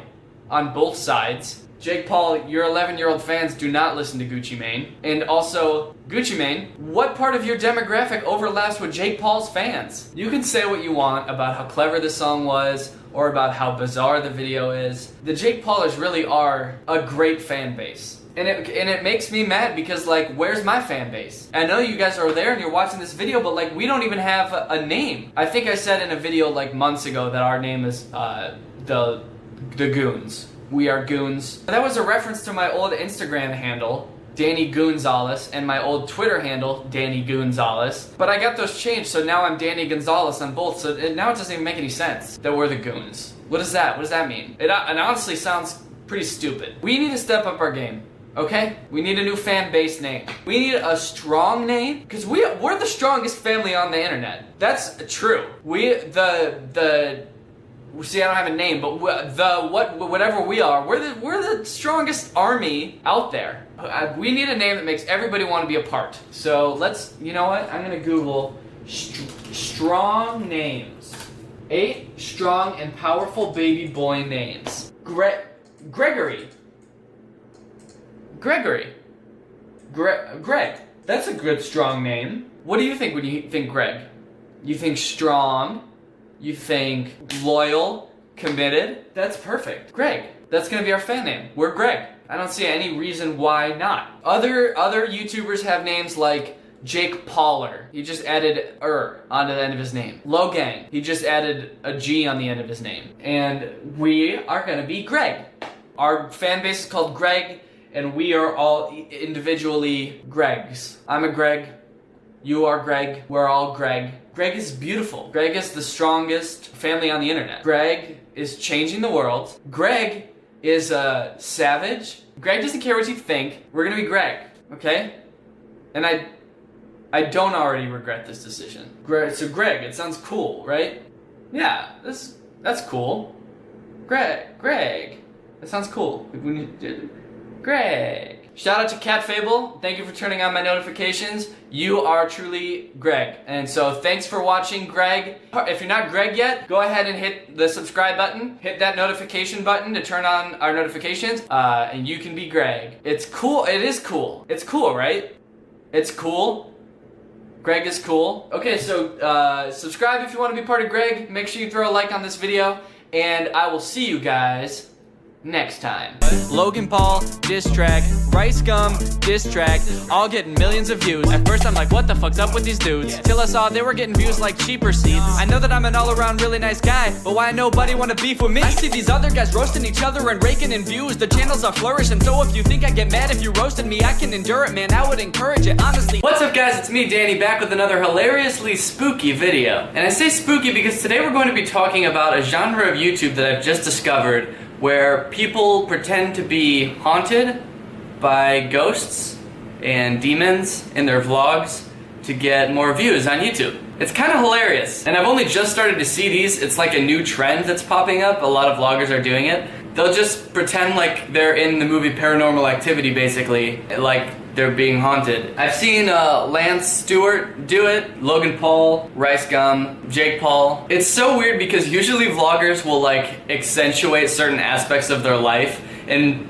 maybe make things that aren't necessarily true but are at least based in reality. But this is the first time I've seen people just literally make up something completely outlandish for views that like is not even a little bit based in reality. They're just like, they're literally just making up stories and presenting them as if they're real. Okay, so the first person I noticed doing this was Lance Stewart. He used to be a Viner. He would always pull pranks on his grandma. You might remember his face, or probably more accurately, you probably remember the sound of his grandma screaming at him. Cover your mouth next time, you asshole! Get the fuck out of here! But if you've never seen him before, Lance Stewart is basically the real-life version of Randall from Recess. He's a daily vlogger now. He uploads every day, I think, and his vlogs are always like 25 minutes long. And I guess he has trouble filling that much time, so he just makes things up and puts them in his vlog. The first time I saw this video was in, I think it was in H3H3's podcast because they were talking about it. If you just search Lance Stewart Ghost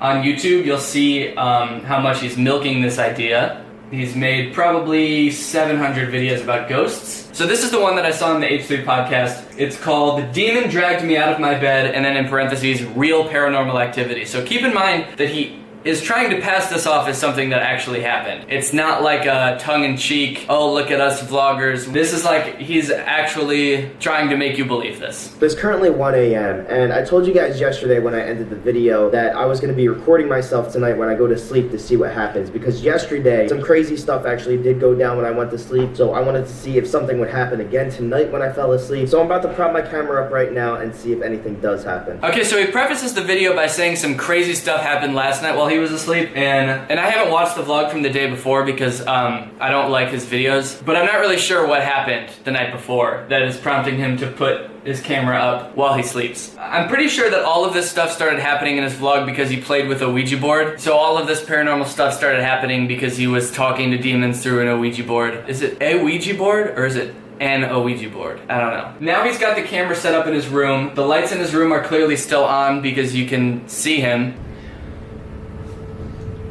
He also added scary music into the background of this. It has become a trope in this genre of YouTube. Everybody adds in their own scary music to their own vlogs, which is hilarious to me for some reason. Like, if this was really happening and if you were genuinely terrified, would you edit this and then be like, nope, still not scary enough, needs horror music. Okay, so now the time on the clock is about 3:30.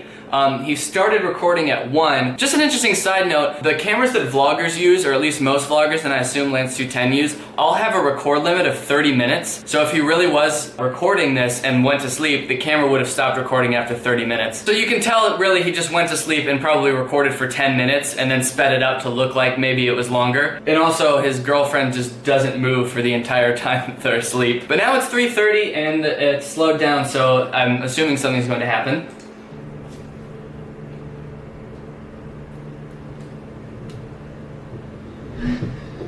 What the Lizzie!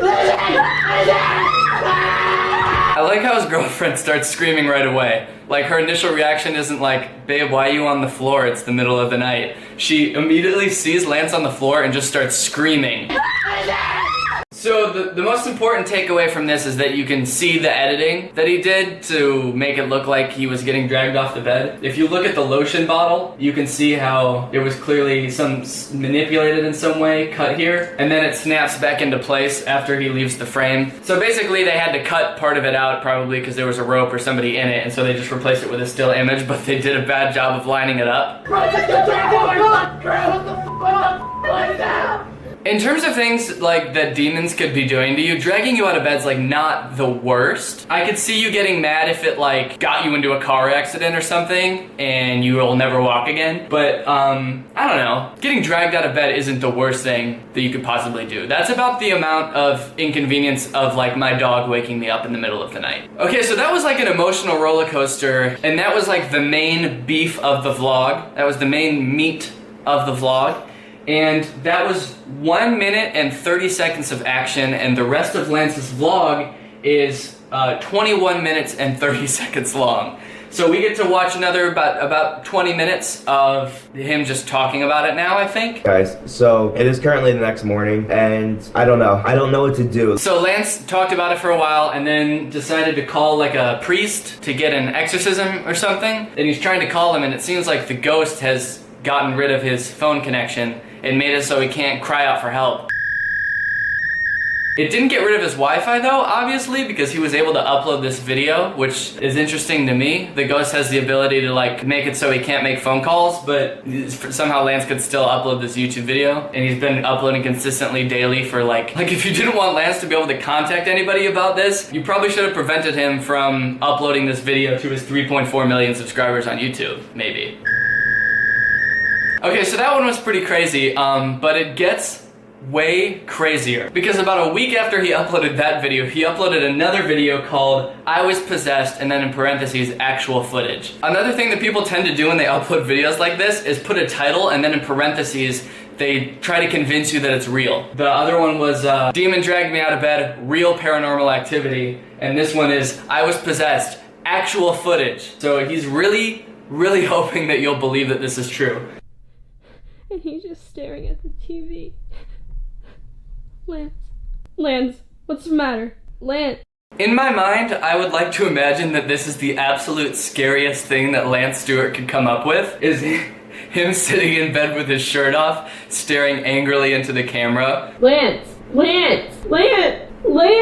This exchange of her yelling Lance and him staring into the camera lasts for about 3 minutes. Come on, go back to sleep. Shut up! That's how demons talk. Demons are very easily aggravated, and if you keep telling them to go back to sleep, they will tell you to shut up, okay? A demon is not afraid to tell you to shut up. And now Lance starts doing something that we all know demons do. He starts banging his head against a pillow.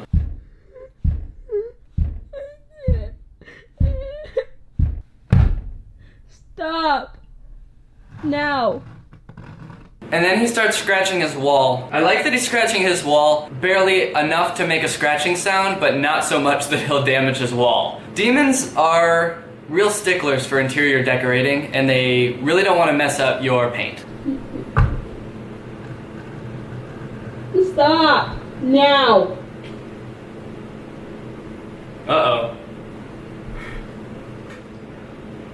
Get out of him. Leave Lance alone. Shut up, you I kind of think Lance wrote this just so he could like yell at his girlfriend and have an excuse to yell at his girlfriend. It's just a little weird how into that part he gets. Like, he pretty much phones it in for the rest of it, but when it's time to yell shut the fuck up bitch at his girlfriend, he's like there. So let's go ahead and check out some of the comments on this video, because I'm really curious to see what other people actually think of this. It has a shocking amount of likes. 100,000 likes and only 27,000 dislikes. That's like a really good ratio for something that's so obviously fake. Someone said, I'm possessed by a demon, but I can still edit and post my videos on time. This is the most boring possession I've seen in my life, and I'm a priest. Boring? I don't think the guy saw the part where he scratched the wall and hit his head on the pillow. I have a theory. At the beginning, Lance says, break it, and then starts hitting one part of the wall. Maybe there's something in the wall the ghost wants. Like so Lance can see. I kind of feel bad for this person because they actually think it's real, but they're being helpful. Like, they want to help Lance. They don't get that it's not real, and they're actually concerned about him. That's probably the worst part about this, is that like kids actually think that this is real and think that this is something that can happen in real life. Cool Boy says Lance should go to church and stop saying bad words, like if you agree. Everybody knows that you only can get possessed if you say bad words, so I would agree with Cool Boy on this one. So I think my biggest takeaway from Lance's videos is that the best way to act like you're possessed is just to sit in bed and just stare angrily at somebody. Danny, can you walk the dog? Danny, like I'm kind of busy right now, so I need you to take out the dog. I don't know why you're looking at me like that. Danny? Danny, there's nothing up there. If you were possessed right now, that would be the dumbest ghost I've ever met. And I've met a lot of ghosts. This isn't gonna get you out of walking the dog. Ooh, spooky, isn't it? Oh, Peanut loves it. I know it's weird that we've only been married for like 2 weeks. That's no excuse for you to start acting crazy. Like, I don't know. What? Daniel, if I play along, I pretend there's a ghost in you. Oh, I'm scared. Come on. Oh. For like 5 minutes, okay. Go ahead. Oh my god. Danny! What's he grabbing? It's probably a knife! A wall knife! So Lance isn't the only person that's been doing this style of video. Logan Paul made a video very similar called Real Ghost Caught on Camera, Not Clickbait. He's using the same formula where he says something paranormal happened to him and then promises you that it's real. Quick warning before we watch this Logan Paul video. Watching a Logan Paul vlog can feel a bit like getting yelled at for 20 minutes. So if you're sensitive to that sort of thing, you might want to pause the video now. I'm freaking the fuck out, bro. I'm about to elaborate with my viewers why I think it's 100% real. Okay, so apparently Logan's friend, I think, posted a video, and Logan is watching it back right now and realized that there's a ghost in the background. Now he's freaking out and FaceTiming his friend who's naked and wet for some reason, and they're gonna tell us about this ghost that they saw. So I'm gonna show you the clip from his vlog first, and then we'll dive into the actual file itself. This is from his vlog. I'm only gonna show you a little bit because that's all that's necessary, but check it out. What is that right there? That place. Dude, there's a cat right there. There's a cat. Did you see that? There's a cat right there. What the f? Holy shit.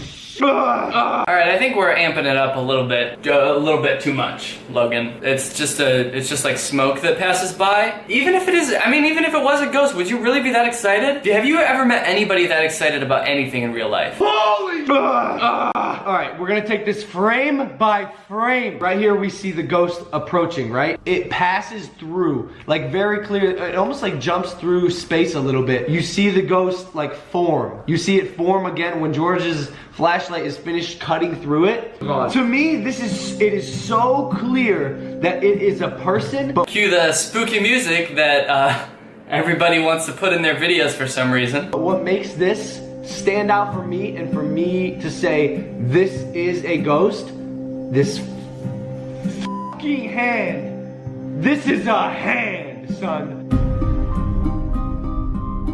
What kind of ghost is that? What is that the outline of? What did this person look like in real life before they turned into a ghost? What? That's not a very spooky shape. I've seen spookier shapes, definitely. They could have just made it up. I mean, it's so dark, they could have just outlined a scarier shape. Right here. Is this music from Halloween Town? What is this? Is this Nightmare Before Christmas? What is this?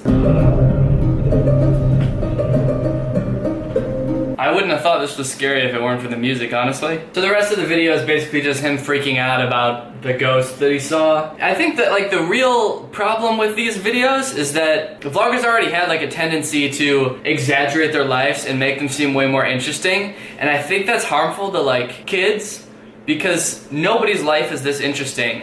And I feel like they're setting a standard for people that's just like not able to be met. Like nobody can have a life this exciting because you can't, it just doesn't exist. But they make it seem like their life is this exciting. And now they're going and throwing ghosts in the mix? Like, first kids are gonna be let down because they're not gonna have this life and now they have to worry about ghosts? Anyway, so that's the end of that video.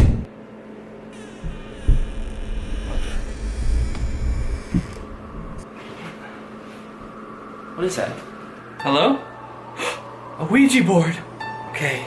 If it's one thing I learned from YouTube videos, it's never ever use a Ouija board. Unless you want millions of views and millions of dollars. Let's do it. Are there any spirits here? Why? That must mean yes. Okay, spirit, what is your name? Whoa, it's moving, it's moving. Lenny. This is a really specific Ouija board. Oh, it's moving again, it's moving. Where's it? Yeah, I guess it is pretty specific. Oh. Okay, spirit, what do you want from me?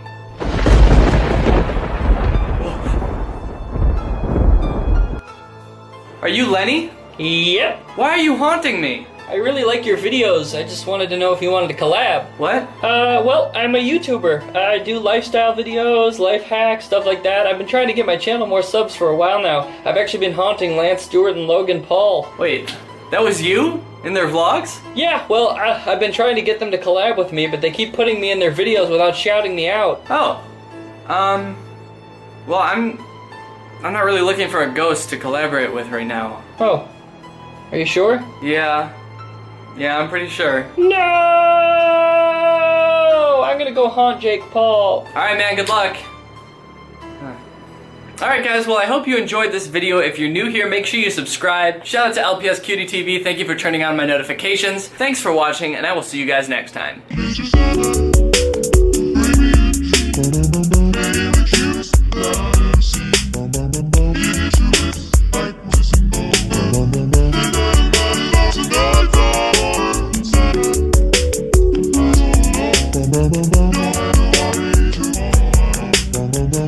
Hello everyone, welcome back to the second channel. Boy, do I have some interesting news to go over today. It's just come to my attention that Andrew Tate, who you may remember from my video about the Alpha Male Club, that like insane business slash degrading women slash firebending club, the guy from that video is apparently under investigation for some absolutely devious acts. And I should probably say before I get into what they are, be warned that this video is gonna cover some heavier topics such as potentially sex trafficking and abuse. So I would definitely steer clear of this video if you are sensitive to those things. And that is because this article from the Daily Beast came out that said police raid MAGA king of toxic masculinity, which I suppose is Andrew Tate, in human trafficking investigation.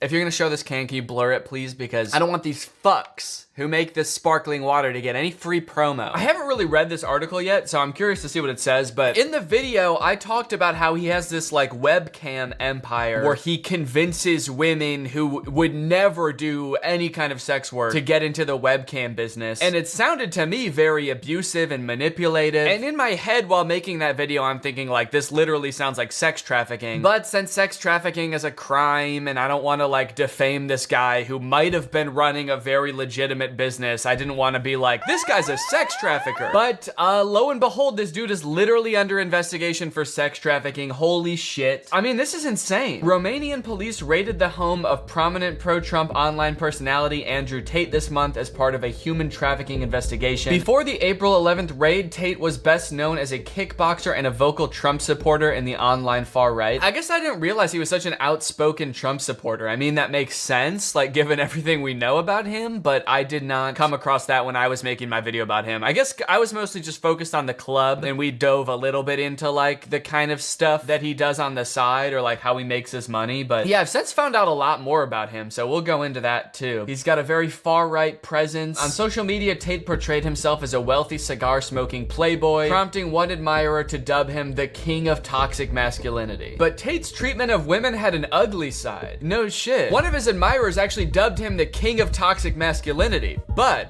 get this, he actually didn't treat women too well. This is stuff that I didn't know either. In 2016, he was booted off the British version of Big Brother over a video of him hitting a woman with a belt. Jesus Christ, dude. Am I allowed to even say this in a YouTube video? It's just crazy that like a lot of his followers probably don't know this about him. I feel like a lot of people are just like, no, this guy just like gives dating advice. And sure, he's a little bit harsh sometimes, but like he doesn't hate women. He's not like an abuser. And then lo and behold, he's being literally literally investigated for human trafficking. Also, 6 years ago was booted off a show for beating women. Let me see if I can find him on Big Brother at all. I don't watch Big Brother, so I didn't know anything about this. Andrew Tate enters the house and causes chaos. Yeah, that sounds like some shit he would do. Oh, there he is. Look at that fine specimen. I am kind of curious to see him interact with other human beings, because he's usually like alone, surrounded by only cars. The only things that truly understand him, cold machines. They're going to be like, well, who the hell's actually nominated him? Here he gets on with everyone.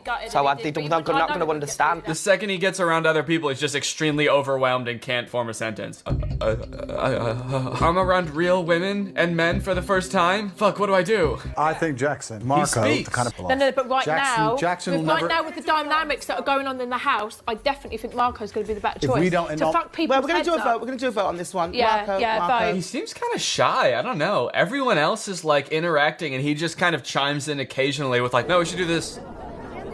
Oh, I think we should. Maybe this is before he got his giant ego. Okay, anyway. Apparently he was kicked off because he was hitting women. This March, Britain's Daily Mirror tabloid profiled him and his brother Tristan Tate and their Romanian-based business, which used webcam models to trick men into sending the brothers tens of thousands of dollars. Wait, huh? It's also like a scam business? I thought it was just like webcam type, sexy stuff. In one video on his YouTube channel, Andrew Tate said 40% of the reason he moved to Romania was because Romanian police were less likely to pursue sexual assault allegations. Dude, you're telling on yourself. You're self-reporting. Holy shit. Dude literally said he's moving to a country where he won't be prosecuted for his crimes. Oh my God. Tate's unsavory activities didn't stop him from building links with the stars of the Trumpian right in 2019. Tate palled around Washington, D.C. with prominent online Trump activists and conspiracy theorists. He was on InfoWars a few times. On April 27th, a spokesperson for the Romanian Policy Agency added that no one has been charged or arrested yet in the case, but the investigation is ongoing. Okay, so Andrew Tate apparently hasn't been arrested. They just raided his house. Why did they raid his house? Video from the raid shows police officers armed with rifles milling among Tate's sports cars with the neon Tate logo on a wall in the background. Another video showed Tate and his brother being shoved into vans by police officers before being driven away from their home. Kind of sounds like they were arrested. He wasn't arrested. He was just kind of shoved into a van by police and driven away to jail. Oh shit, it's like the actual place where he films his videos. Am I a little bit surprised that those cars are actually there and that he like apparently does own these cars, or at least like, has possession of these cars? Am I a little bit surprised? Yeah, I'm a little bit surprised that he's not just flexing. Am I impressed? No, I'm not impressed that he made this much money doing the absolute most evil thing in the world. A Romanian newspaper reported that the raid was sparked over reports that an American woman was being held captive at the Tate house. Police found both the American and a Romanian woman in the building during the raid, according to the report. Oh, well, that seems pretty cut and dry to me. They got reports that a woman was being held captive, and they went there and they found her. No girls were found in my house, and nobody was arrested, Tate said. Yeah, dude, I think both of those things are actually wrong. It seems like allegedly a woman was found in your house, and also you were escorted away from the house by police. So, I mean, it seems like both of the things you said were not true. Also, it's kind of funny that it seems like the only thing this dude cares about from all the videos I've watched about him is like getting attention from women and like making it seem like women are all over him all the time. So I do kind of enjoy the fact that he's now trying to make it seem like there's no women ever at my house. There were no girls were found at my house. I never have girls at my house. Women hate me. Andrew Tate appeared to address the raid in Instagram pictures featuring him smoking a cigar in a staged interrogation room as faux police officers loomed over him. Tate added a caption, "Officer, I think we can all agree that bitches love to lie." This is insane. I mean, like, honestly, I'm not that surprised because the video that I made about him before really made it seem like he was a sex trafficker, and it turns out that might be becoming true. All right, let's see if we can find him talking about this on Instagram. I'm curious what his comments are from like his supporters. Okay, so I guess he's in a fake interrogation room smoking cigars. This post has 37,000 likes. The top comment is "Real G. Can't break the unbreakable." Oh my God, he's got stans, dude. He's got like Andrew Tate's logo as his profile picture and his username is Tateism. Everyone's commenting "Real G, Big G." Is that like Andrew's nickname? Everybody calls him Big G. What does that stand for? None of his fans seem turned off by this. This is very disturbing. Yeah, they do. They do lie. They lie. They love to lie. That's why I moved to Romania, actually. Because I know that women are gonna try to lie about me so much that I actually have to move countries where no one will believe them. I cannot believe you took pictures. Okay, well, obviously this isn't the actual interrogation room, dude. This is like the stairwell of an apartment building or something. These are obviously staged. It's not obvious to stupid people. Man, people are obsessed with this guy. What the fuck? In front of a McDonald's, I have a Bugatti. The Big Mac. People just listing foods. The Big Mac. Someone else comments, hash brown. People are trying to order things from Andrew Tate. Fries? French fries? Okay, hold on. I think I've just found the first negative comment on an Andrew Tate post. It's in front of McDonald's, and someone says, why are you even advertising this BS? Why are you advertising McDonald's, dude? And people are commenting under, I'm hoping he owns a few franchises, otherwise I have no idea. You guys are upset he's in front of a McDonald's? That's what pisses you off? This dude had a woman in his house being held captive, allegedly. And all the comments under that post were like, hell yeah, brother. You know, in all of the other posts, he's also promoting a BS business, but it's his BS business. It's his webcam scamming empire. You guys aren't upset about that at all? McDonald's, oh, fuck them, they feed people. It actually does seem like his interrogation post did underperform. This has 37,000 likes. Most of his other posts have like 43,000 likes, so maybe he did lose a few people with that one. But then they came back for the subsequent post. They were like, I don't know about this man, but hell yeah, he's walking in the desert. Hashtag top G. He's big G. He's cool G. He's top G. He's smart G. All right, now I gotta Google insulting words that start with G. Negative words starting with G. What can I call this fool? Goofy. That's what the G stands for, goofy. You absolute ass. You literally own G like the letter G was made for you. Yeah, you are literally such a goofball, dude. You are so goofy and silly. I remember seeing some TikToks of him that were insane too. Here's one. A lot of people ask me, Andrew, why do you have a machete next to your bed? And my answer... Oh my God, did I just like that on it? Oh shit, dude, I did not mean to like that. A lot of people ask me, Andrew, why do you have a machete next to your bed? And my answer is simple, why wouldn't I have a machete next to your bed? I don't know, maybe if you weren't like involved in a bunch of illegal businesses, that would be one reason that you wouldn't need to keep a machete under your bed. Maybe if you were nice to people and you didn't have to worry about people coming into your house to kill you. Those are just a few things I could think of. Why don't you have a machete next to your bed? Because I'm just a YouTuber. I'm not, you know, holding people captive in my house. It's really not weird. In fact, there's at least one, depending on the room, between 1 and 3 machetes hidden in every single room in my house. He says that's not weird and then goes on to make it even more weird. No, it's not weird because I actually have hundreds of machetes in my house. It's not weird because I'm actually extremely paranoid. Some little pussy-ass dude once said to me, yeah, but if it's next to your bed, what if you like upset a girl and she catches you cheating and gets a machete? Bro, there's no female alive. Calling women female? Excellent. That would stand a chance against the immense power I possess. The immense power he possesses. Bro thinks he's a supervillain. Bro is a supervillain. Bro, he's a superhero, bro. Whoa, is that the real Mike Tyson? Did this video get taken down? Oh, this one was so funny. It was about him, how he can't read. Fuck, where'd that video go? Let me see if I can Google it. Andrew Tate doesn't read. Stop reading book. Reading makes you stupid. Andrew Tate on reading book. Yes, please tell us, Andrew. Please tell us how you got so smart. Reading books is a very cheap way to, I guess, entertain. I wouldn't call it entertainment because my brain is far too advanced. I'm too smart to read. Yeah, you can tell from those Big Brother clips how smart this guy is. Everyone's talking and he's just like, yeah. You're too smart to read? What does that even mean? You can't be too smart to do things. You can be too dumb to do things, but being smart makes you able to do more things. It unlocks new possibilities. You'd be able to read newer, like more interesting things that would like expand your brain in different ways. What the fuck are you talking about? I need action. I need constant chaos in my life to feel content. I need to be driving a supercar and fucking fighting. Yeah, dude, dumb people drive and fight? I don't think so. They read. I can't just sit there, oh, and the pirate on the boat. The Pirate on the Boat? That's the only book you could come up with? Yeah, I think you were reading a book for like 6-year-olds. I could understand that not being mentally stimulating for you. Actually, for you, I don't know. Yeah, I mean, if you couldn't even make it through that, then I understand why you don't like reading. And the saddest thing is, when I Googled this, you see these are all posted by like Tate fan accounts. Tate Speech, which I think is his account. Tate Aikido, Masculine Excellence. These aren't people making fun of him. These are people posting clips to be like, hey guys, the new Tate just dropped. He says don't read anymore. Don't even read the title of this video. Just look at it. Click it and then fight the video. Get in your car, play the video while you're driving really fast, and then just start punching your phone. That's how you get smart. Nothing is stopping me from becoming Batman. Nothing. I have a bat cave.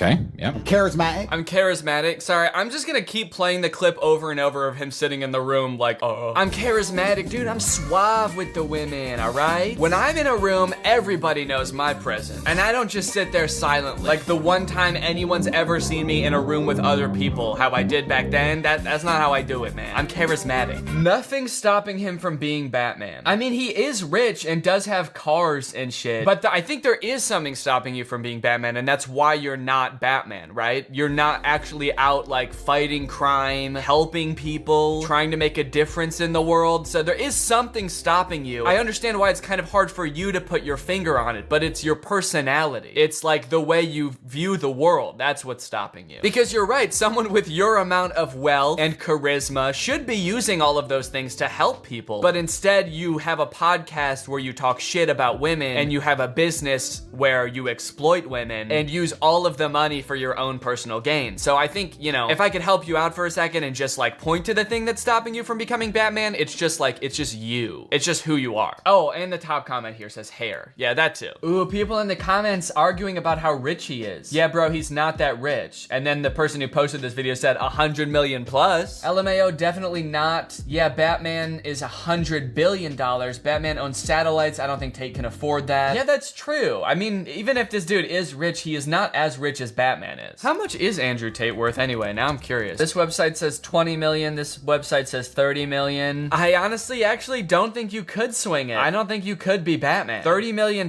You know, Batman has like military grade equipment. You know how much like one military thing costs? Military stuff costs so much. Like everything costs $1 billion, I feel like. How much a tank costs? Okay, so if you want the Batmobile, that's basically a tank that's gonna run you $6 million. That's already a fifth of your net worth, dude. The Batman suit, I mean, that's gotta be another $1 million. There's so much R&D that goes into this stuff too. Also, Batman keeps his identity secret. There's no way you could do that. You would be bragging about it constantly. All right, well, anyway, that's all I wanted to cover in this video. I just wanted to do a quick update. Thank you for watching. Sorry if this wasn't very funny. I just thought it was kind of a necessary update to the video. So, yeah, thank you for watching and goodbye. What's up, Greg, and welcome back to another episode of trying to find the worst iPhone game in the world. I had a lot of fun making the last video, but more importantly, I realized just how many terrible games there are on the App Store. Apple likes to pretend it's all just these like super polished, high quality games on the App Store, but if you just look slightly below surface level, it's just all garbage. It's all the strangest games you've ever heard of, these like ridiculous knockoffs, and that's where I want to start today. Let's just search a popular franchise and see how many knockoffs come up for it. Let's try Grand Theft Auto. Okay, first off, we have all of the actual Grand Theft Auto games first on the list, as you would expect. And then we get down to the games that want you to think they're Grand Theft Auto, like Real Gangster Mafia Vice Town, Open World Gangster Game, Gangster Town 2. Geez, there are so many. There's like hundreds of these. A grand tough guy in Miami? What makes him so grand? The tough guy is grand? I love that he has security written on his back. Security for who? He starts fights with people and then he becomes security for himself. He's like, I gotta protect myself. These psychos are trying to hurt me. Why is he standing like that? That's a tough guy stance if I ever saw one. Don't mess with me, kid.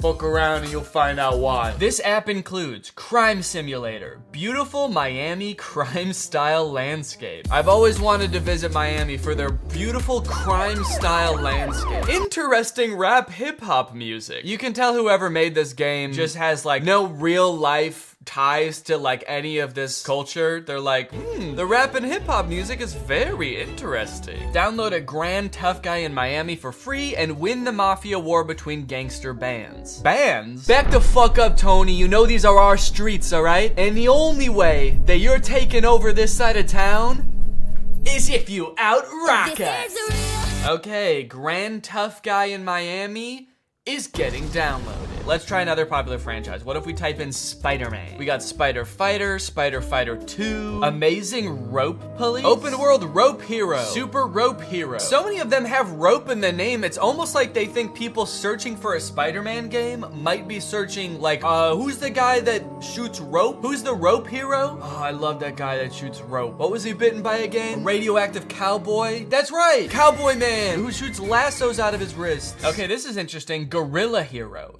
superhero game. This game seems like it's trying to copy like a million different games at once. First off, it's a gorilla. It's like King Kong, but he's red and blue to be like, no, he's Spider-Man. He's the rope guy. But also it's Grand Theft Auto, but also the bad guys are zombies. And also the gorilla actually isn't blue and red. He's like a human being with like a chain on. Oh, but sometimes he is blue and red and he is swinging from rope. Hello, are you crazy to play superhero games? This superhero fighting game or crime simulator gorilla rampage game, this sounds like it could be two drastically different games depending on how you play it. Superhero fighting game, you can, you know, take down villains, make the world a better place. Or simulator gorilla rampage game. You can be just a wild gorilla and fucking tear the city apart. All right, I am downloading gorilla superhero game. Okay, this could be kind of a fun change of pace. Not so much a knockoff, but still in the violence realm. Kung Fu Boy against bullying. Kung Fu Boy practiced the Kung Fu and some other martial arts to get ready against bullying. Okay, so it looks like it's a game about a kid who's getting bullied and he learns Kung Fu to combat the bullying. He doesn't say like, maybe I need to turn to like authority figures at my school to help. He says, I need to learn how to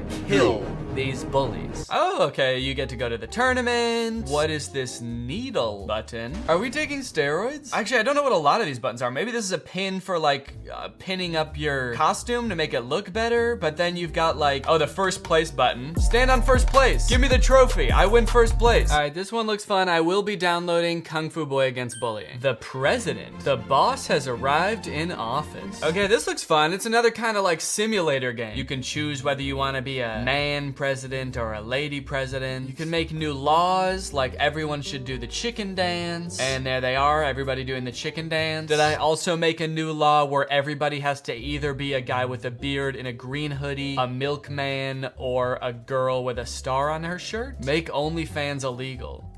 Tap to slap? What the fuck? Just another one of those presidential duties, you know? Guy comes into your office, asks you to make something illegal, and you just smack the shit out of him. No, I like that website. Pick a law and they will feel your wrath. These people are gonna feel my wrath, baby. I am downloading the president. Okay, this game has actually been suggested to me a few times. It's called My Horse Prince, and I'm very interested to try it out. It looks like some kind of romance game, but the love interest is a horse with a person's face. I guess that's just kind of a theme of this series so far, is that I just have to do a game about horses, and a deeply unsettling one at that. Will you be my owner? There stands a horse with a handsome human face. So it is a horse. It's not like a person who got half transformed into a horse. It's just a horse with a human's face. Is this a dream or a nightmare? Clearly it's a nightmare. It was there, she saw him. That handsome horse. Do you want a carrot? Gameplay includes items appear with time, tap items to get points. Points are determined by energy level. These are not the things I want to know about the game. I don't care if I can tap items to get points. I want to know why there's a game about dating a horse with a human face. Oh good, cleared levels are automatically stored in the album. But what about the horse? Why does this game exist? And who the heck is this little guy? I want to make lots of memories, he says, as he stands there looking completely different than both the other characters in this game. I guess there's only one way to find out, folks. I'm downloading My Horse Prince. All right, gang, we have a variety of interesting games. Let's head over to the PlayStation. Welcome to the PlayStation.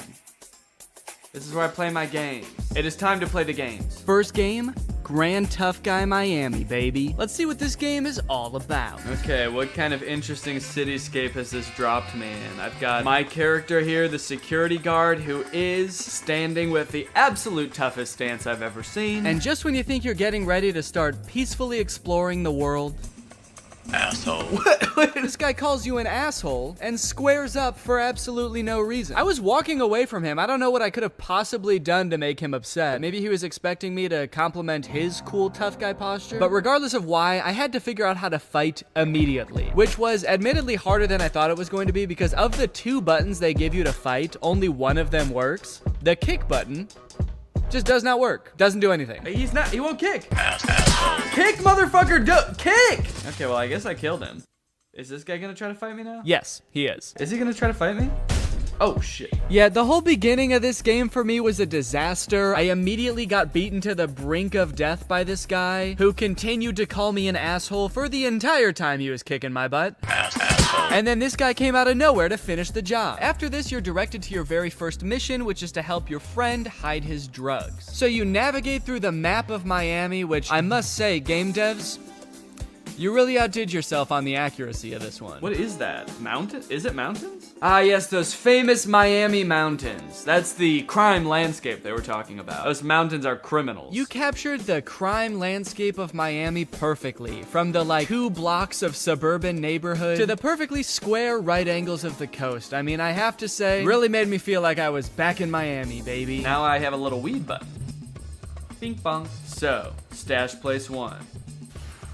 I'm going to the next place. Oh, I just stashed it in the ground? Ah, the life of a drug dealer. Driving around to various parks in their neighborhoods, burying weed with their bare hands. I may sound like I'm being sarcastic, but I genuinely don't know if this is something people do. So look, I don't need to tell you that this is a poorly designed game. I mean, you have eyes. You can see what the NPCs look like. The game mechanics of this game are trash. They make trying to do almost anything impossible. Riding a bike. Oh my god, please. Driving a car. Nothing works right in this game, and it is made so much worse by the ads. This game is full of ads. Sometimes you go into an ad while you're next to a dead body that you've just killed, and during the ad, the dead body comes back to life and starts attacking you. So you come out of an ad and you're like already almost dead, and this guy who you thought you killed is the one responsible. Also, sometimes the game just decides to teleport you in the middle of an ad. Where am I? I was not over here before the ad started, was I? Now, all this makes getting around pretty difficult, and truth be told, if I wasn't recording this video, I probably would have stopped playing this game long before I got to this point. But boy, am I glad I didn't, because if I had, I would have never discovered the joy that is the music in this game. That's right. The interesting rap music. Stop your chicken sounds? Anywhere in Chicken Town. Anywhere in Chicky Town. Stuck in fucking Chicken Town. Stuck in fucking Chicken Town, man. I can relate. These are the sounds of Miami. Every time I go to Miami, I swear to God, all I hear is, "Oi, mate, you better stop making your bloody chicken sounds before you get bloody killed." But by far the most annoying detail of this game is the hospital. If you lose any amount of health in this game, the only way to get it back is by going to the hospital. Even if you get knocked out, you respawn with like pretty much the amount of health you had right before you died, which is nothing. So it's really in your best interest to go to the hospital and heal yourself, because if you get knocked out a certain amount of times, you actually die, and then you lose all the progress you've made in the game so far. There's just one problem with all this. The hospital is very hard to find. Okay, so the blue star that I thought might be the hospital is actually a jet ski, it turns out. I couldn't find it. For the life of me, I could not find this place, so I spent the entire game doing like every mission with basically 0 health. So anytime anybody so much as punched me one time, I just got knocked out. But you know what? Eventually, I figured out why the hospital is so hard to find. One cool feature about this game is that some buildings on the map don't appear until you zoom in more. Actually, that's a little bit inaccurate. It's not some buildings. It is just the hospital. So arguably the most important building in the entire game, to me anyways, because I had 0 health the entire time, does not exist on the map unless you're zoomed in enough. It's hidden. It's like they don't want you to find it. And you know what? I kind of think I know why they don't want you to find it, because you know what happens when you get there and you try to get healed? Is that a hospital? It is a hospital! Let's freaking go! Let's go in there. How do I get into the hospital? No. Please tell me they did not forget to like add this part of the game in or something. Did they forget to program this part? What kind of sick freaks designed this game? Who are you? Where do you live? Comment it below. I just want to talk. After all this, I was able to successfully hide all the weeds and get my next mission. Let's go. Wait, why was I small all of a sudden? Did you see that? But unfortunately, after I was given the next mission, which was just the same mission, but this time with more weed, I died and lost all my progress in the game. Oh my god, I died. You are killed. Do I get to go to the hospital now? All right, time for the moment of truth. Did I lose all my progress or just some of my progress? Hey bro, I want to work in your gang. Oh my god! You need to hide drugs and stash. I lost all my progress because I didn't go to the hospital. Because there is no way to get in the hospital. And after this, I was pretty much fed up with the game. Man, fuck this game. So I went to the only place that I knew I could actually count on. Let's go! Woo! Whoa! Whoa! You know what? Maybe this game's not so bad after all. I'll see you guys later. It's time to learn Kung Fu and end bullying, bitch. Kung Fu boy against bullying. Why does he look so concerned when he's punching the punching bag? He's like, is this how you punch? I don't know. I don't know, help. And of course, before you get to do anything, it gives you an ad. Whoa, what is this game, Nerdy Boy? He doesn't look that nerdy to me. Here is the Kung Fu boy against bullying's origin story. We're just at school, we're chilling, not hurting anybody, and a bully comes up to us and he's pissed that we got a better grade on a test than him, and then he just wrecks us. It's a crazy fight, dude. A dust cloud forms. There's like a cat in there for some reason, and that's pretty much where the game leaves us, with us cleaning up the mess that our bully made. And dear Lord, what a mess it is. Okay, so it looks like on the left are things I need to do to help this poor kid. So I'm gonna press the locker button. Oh, and I guess fix the locker. The school is gonna make the kid fix the locker? He got beat up. It's a very gruesome story so far. We're like dressing our wounds, our bloody wounds. And I just wanna know who is running this school. It seems very cruel to me that we got beat up and now we're the ones cleaning up. How is that fair? Where are the teachers? Where's the principal? Where's the janitor? I'm a little worried that halfway through the game, we're gonna find out that that was the principal. He's like, that's right, and I'll do it again. Stop being smarter than me. I'm supposed to be the smartest one here. We go to a kung fu place straight away. I guess we decide there are no adults here that are going to help me. I need to take matter into my own hands. I need to learn how to fight. The first thing our sensei tells us to do? Get a new outfit. He says, get out of those ugly ass clothes, dude. No wonder you got beat up. You look like a dweeb. At this point, we need to talk about this kid's voice because I hate it. The first time we hear people talk in this game, it's just like text to speech voice. It sounds like a TikTok or something. You got more marks in test than me, so what? But the next time we hear him speak, he has this like high-pitched elf voice. Like new. Ugh. I hate it. You know what, actually square up, kid. That's right, I hate you too now. Yeah, I'm the bully now. I'm the Kung Fu man for bullying. My theory is that they must have just downloaded a bunch of random dialogue from some stock library somewhere and just like tried to make it work in different circumstances. Because sometimes he doesn't even have the same voice. I'm so ready. I'm so ready. I'm so ready. Alright, we've got our outfit customized. Now it's time to train. Training consists of this boy kicking this bag while staring deeply into our eyes. Gotta make the enemy uncomfortable. I like it. Then our sensei takes us to a deserted island where the training continues. First things first, let's eat some soup. Much better. Than just water? Yeah, I guess so, man. Where are my parents? I'm eating soup in the desert with a strange old man. Where are my legal guardians? I need help. I feel like I'm in constant danger in this game. There's a battleship behind me. I'm worried that's going to attack. I don't know if it's just a coincidence or it's the training, but suddenly our little kung fu boy has the voice of a man. Do it. Do it. Do it. Do it. Do it. Do it. Do it. Do it. He's finally gone through the final stage of puberty. Kung Fu. Breathe in, breathe out.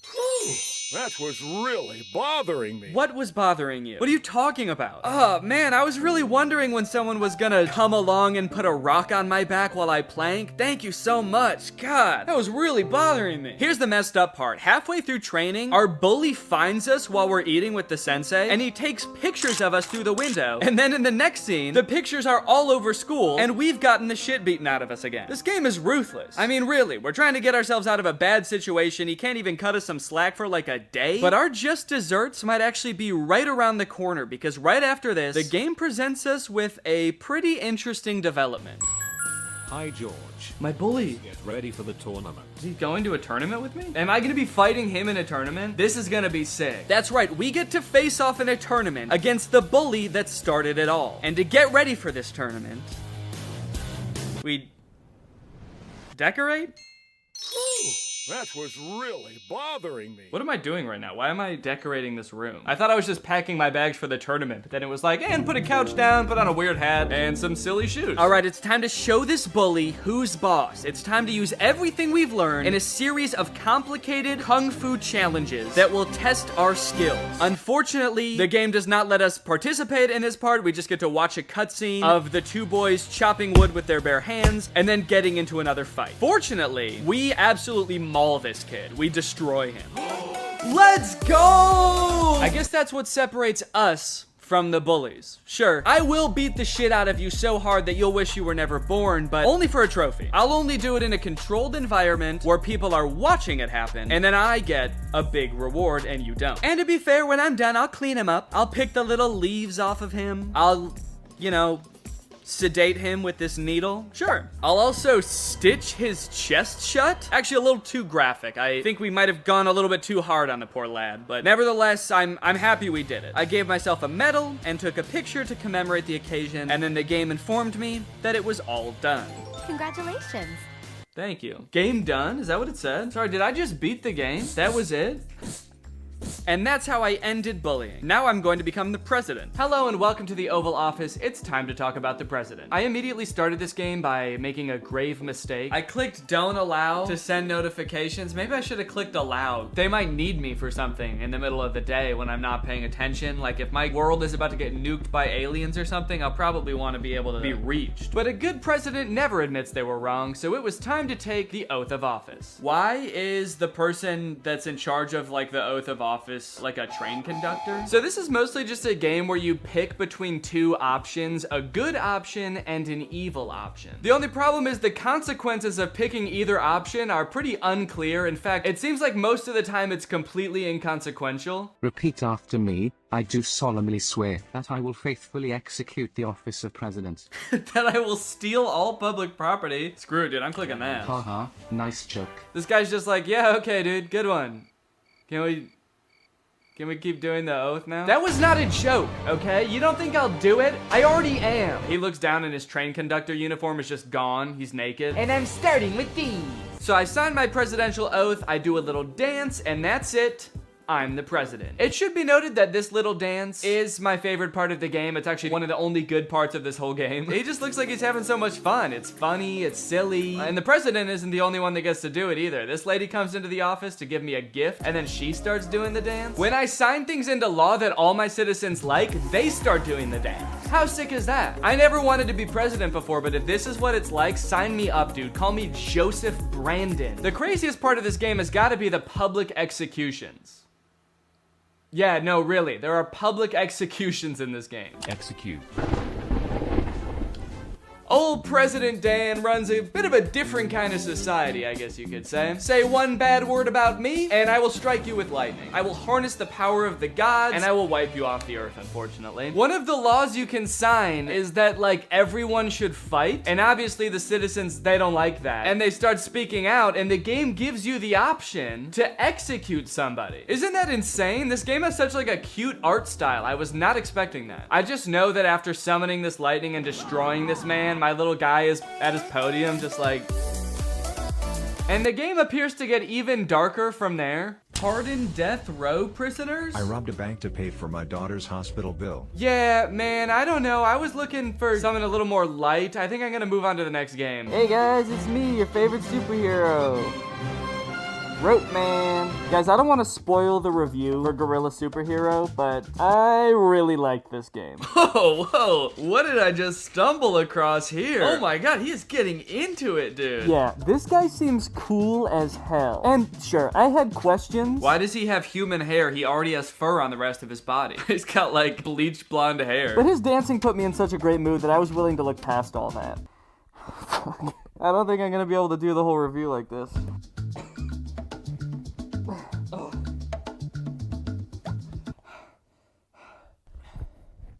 It's really hot in here. The beginning cutscene got me freaking hyped. Our gorilla is sitting on a rooftop with his unexplained panda friend when we leap into action to help defeat a bad guy that the police are fighting. And this is when I learned the true appeal of the game. The combat. Is this punching? I can't tell if I'm hitting them. What did I just press? Everyone turned into skeletons, dude. Whoa, dude. What the hell? Combat, I guess, is a pretty loose term for what's going on in this game. There is a punch button, sure, and it does a little bit of damage. But then you have this whole outer ring of powers and spells that your gorilla is somehow able to harness. And they're so powerful. Basically a one-hit kill for any enemy. It could be a normal guy, it could be a zombie, it could be this like weird purple futuristic BMX rider. Every move just turns them into skeletons. No questions asked. You just push it and it's like, they're dead. They're gone. They've been dead for years. Their bodies decayed. I love how this gorilla runs. Like a little gorilla, man. Is this how gorillas really run? That'd be crazy to see a gorilla running around like this in the zoo. I just got somewhere to be. Maybe they do run like that. I don't know. Can we get a video of how gorillas really run on the screen, please? Your gorilla can run, jump, smash, swing from rope, and he can even use said rope to yank people. Whoa. Oh, actually, can I shoot web at people? Gotta yank these fools. Yeah, I am. I'm yanking them. Get yanked.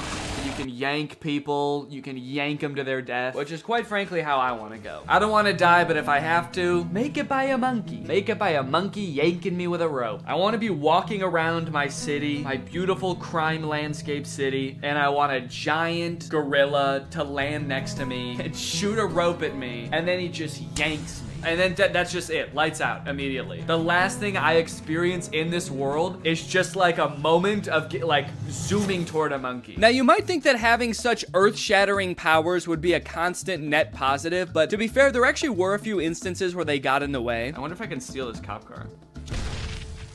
Oops, I wanted to steal a car and I accidentally destroyed the entire thing and everyone in sight. But luckily, you actually don't really need a car in this game because the gorilla is faster than the cars on his own. Kind of crazy that they even added cars into the game at all when they're completely useless. Also, even when you do get in them, the gorilla doesn't even fit. And also, the cars in this game have that shitty game mechanic where instead of like a joystick, there's just a left and right button for steering, as if that's useful at all. I think there's a reason those haven't been implemented in real cars. You're about to hit a deer and you're just like jamming the right button. No! Get out of the way! Now, unfortunately, this game does get old after a few minutes. As far as I can tell, there's no story in this game. You're basically meant to just run around and turn people into skeletons, which is fun at first, sure, but I don't know, can I turn people into other spooky things like goblins and witches? Also, the game kept coming up with this pop-up that said something like, explore the world to win achievements. And then it would send you directly into an ad, which was pretty annoying. Explore the world to win achievements. Yeah, that's what I'm doing that. If you would stop showing me these ads, it's like you're mad at me that the ads are coming up. It's like, don't watch these ads, dude. Explore the world. I'm trying. So outside of upgrading your character to the red and blue gorilla, which I did do. Yes! Yahoo! Look at the red little butt. There really is no reason to keep playing this game for more than like a half an hour. So, while I will most likely never play this game again, I would like to thank you, Super Gorilla Hero. This one goes out to you, Super Gorilla Hero. Thank you for all the great times, you crazy little ape.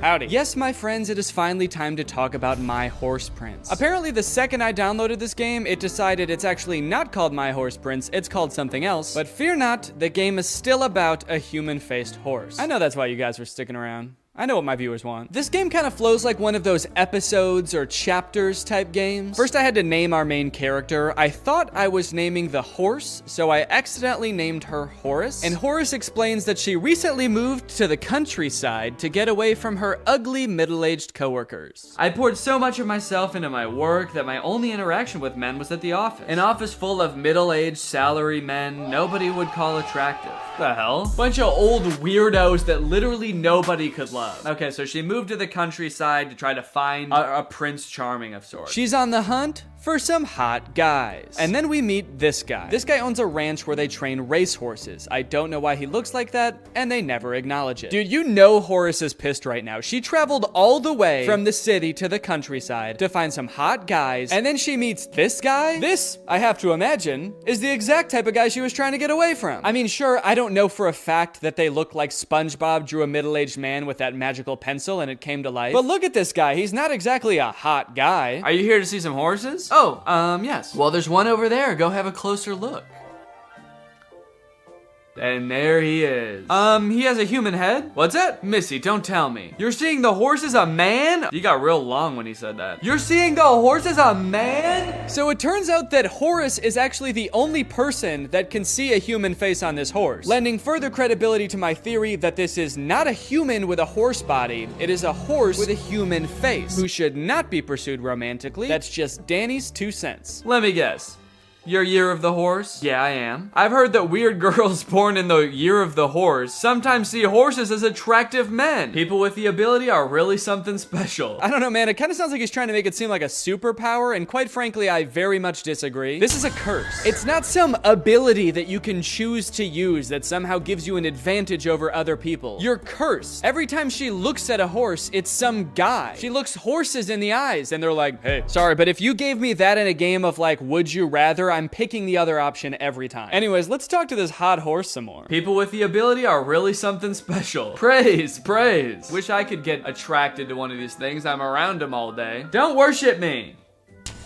What's going on? Hey, is this guy bothering you? I'll stomp him into the dirt. He's just a tiny little potato man. Don't worry, I'll use my hooves and I'll kick him into the ground. From the amount of this game that I've played, which admittedly is not as much as I probably should have, I can't really tell if this is supposed to be romantic or not. And honestly, I don't know if Horace knows that either. I think she's working through some very complicated feelings. She keeps saying things like, maybe I could hook up with this guy. Oh wait, oh no, he's a horse! What am I thinking? He's a horse! Oh, I've been duped again. He neighs and whinnies. I wouldn't say those are the reasons you can't date a horse, but you're on the right track. Outside of how insane the premise of this game is and how confused I am every time I talk to this horse, this game is actually pretty boring. It's mostly just like skipping through dialogue boxes and then playing these weird feeding/training games where you're either feeding him carrots or having him run on treadmills that he breaks every time he uses one, both of which drain his energy, and the only way to get his energy back is by talking to him, which could be interesting, but the only thing he ever wants to talk about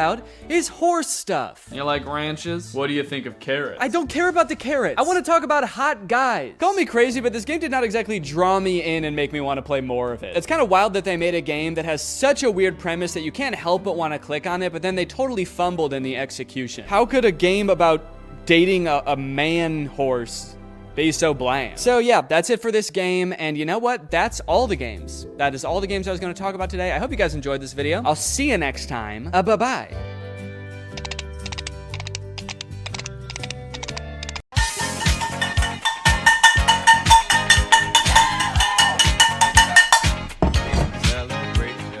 Hey Greg, welcome to Danny's Kitchen. It's everybody's favorite cooking show where we don't cook up food.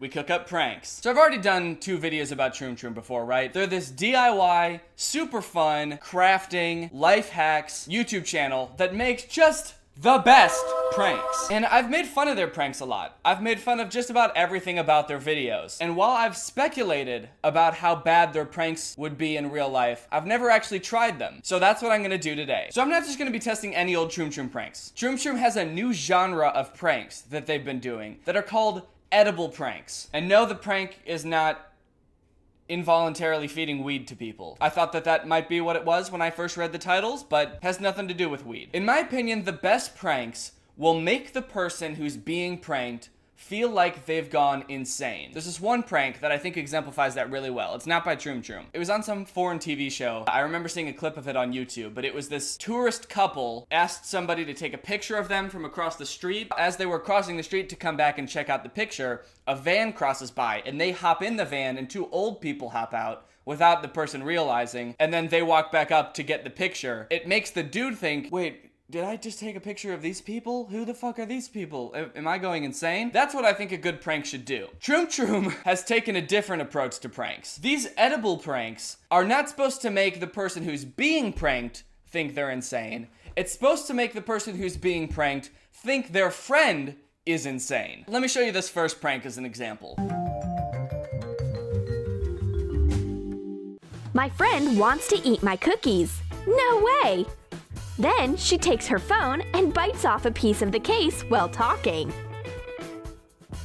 Wrap the phone with plastic wrap nicely. So that's the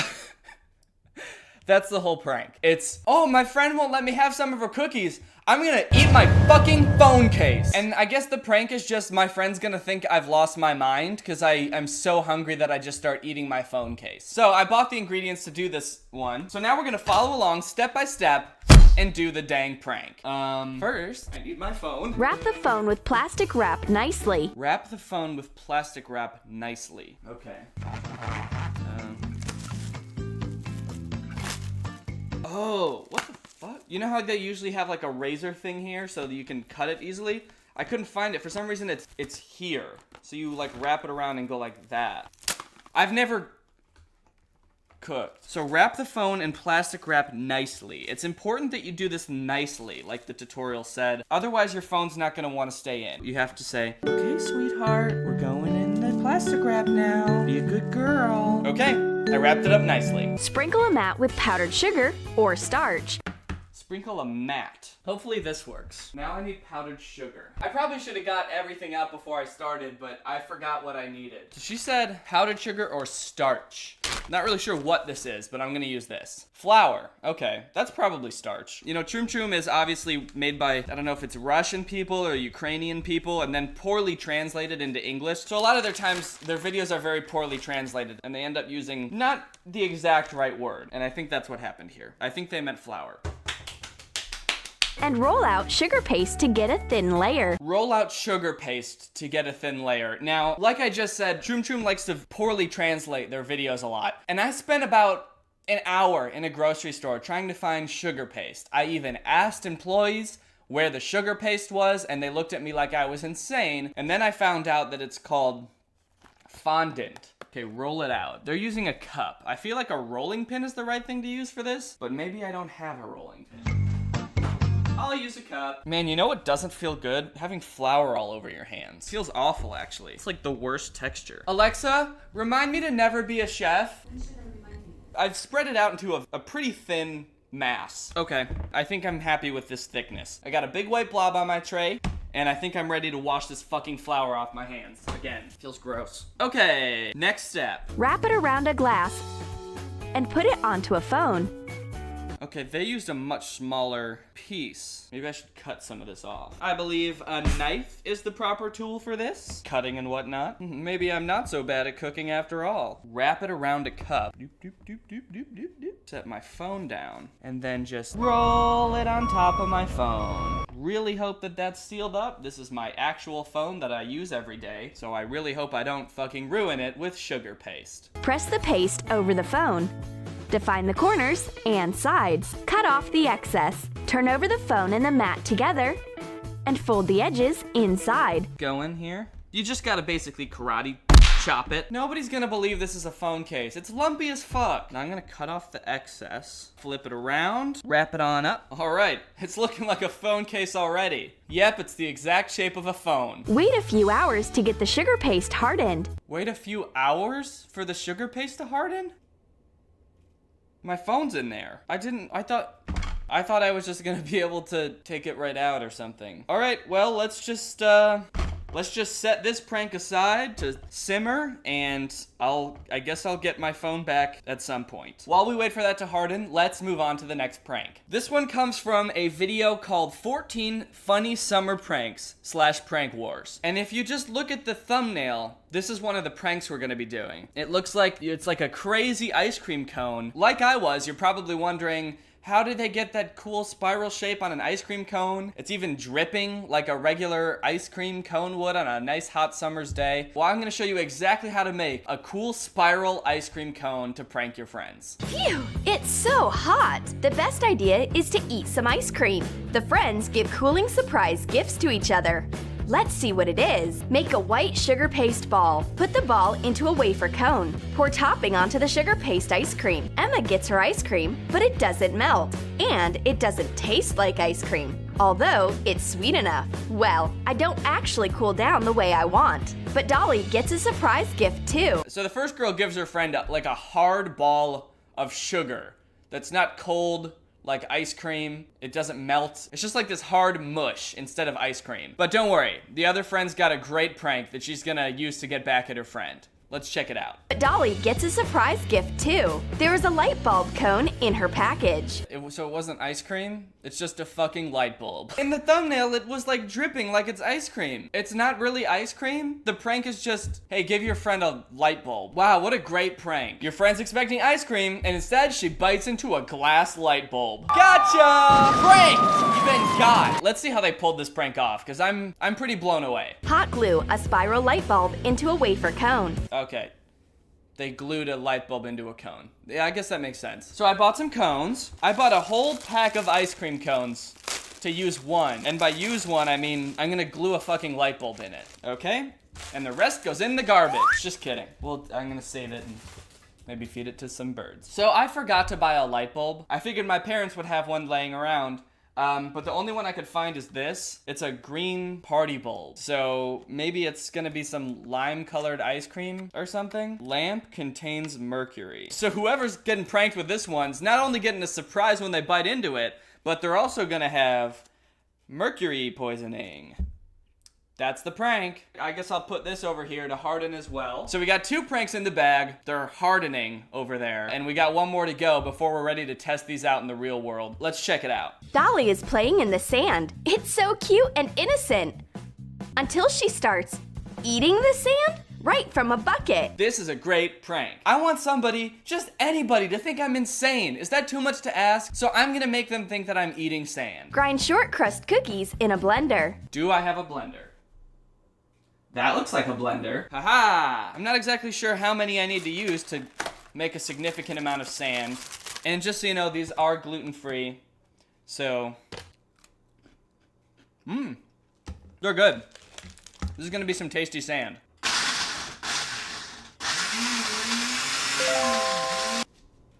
Oh no. I think this might have been wet when I just used it just now. Put the crumbs into a toy bucket. I wonder if I have a bucket. There's like chunks in here, but it's hard to tell if they're unbroken cookies or just like clumps because it kind of clumps together. Oh yeah. Now this is some fake ass sand. Add a gummy seashell and a gummy starfish. Put in colorful candy drops. Okay, I couldn't find gummy seashells and gummy starfishes at my local grocery store, so I went with Werther's Original Caramel Hard Candies. I thought that they might look like little rocks, or maybe a grandma got so old she turned to sand, leaving only her hard candies behind. I'll just put a couple in there, and hopefully that makes it look more like sand and not more like candy. Okay, we're gonna stop this episode of Danny's Kitchen for a brief poll. If I started scarfing this down in front of you, would you think I was eating sand? Vote now. Okay, it's looking good. Okay guys, I'm back with the phone case, and it's been about 5 hours, and this is still very soft, which is worrisome to me. It really doesn't feel any less soft than it did before. I'm kind of worried that it's never gonna dry, so I'm just gonna roll with it and just do it. Okay. Trim the front edges. So now I sort of cut the front of the phone out. Oh no, this is, oh no. Oh, my phone just buzzed. Well, I guess it still works, so that's good. It's looking pretty good so far. Put a regular case onto the back side and cut out a hole for the camera.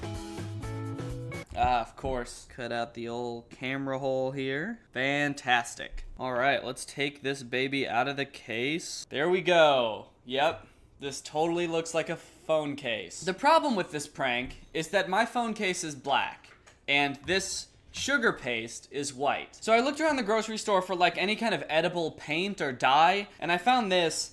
It's called sparkling gel, and it's for writing on cakes and stuff, and it's kind of glittery, but I'm gonna try to use it to cover the case and make it black. And I guess I'll just cover it like this. See, the problem is that this comes out so thinly that I'm gonna have to spread it around somehow, and I don't have any paint brushes or anything, but I guess I can just sort of, yeah, okay. This is sort of working. Yeah, okay. I'm starting to get it now. I think I understand. There's no fucking way this is gonna work. I finally understand. I got it now, guys. Yep, now we've got a nice black phone case that will convince just about anyone. All right, guys, well, in real Troom fashion, now that the pranks are done, it's time to put them to the test and see just how good these DIY pranks are. Let's do this. Eating sand? And your phone case? Watch me convince my entire family I'm insane on this episode of Troom.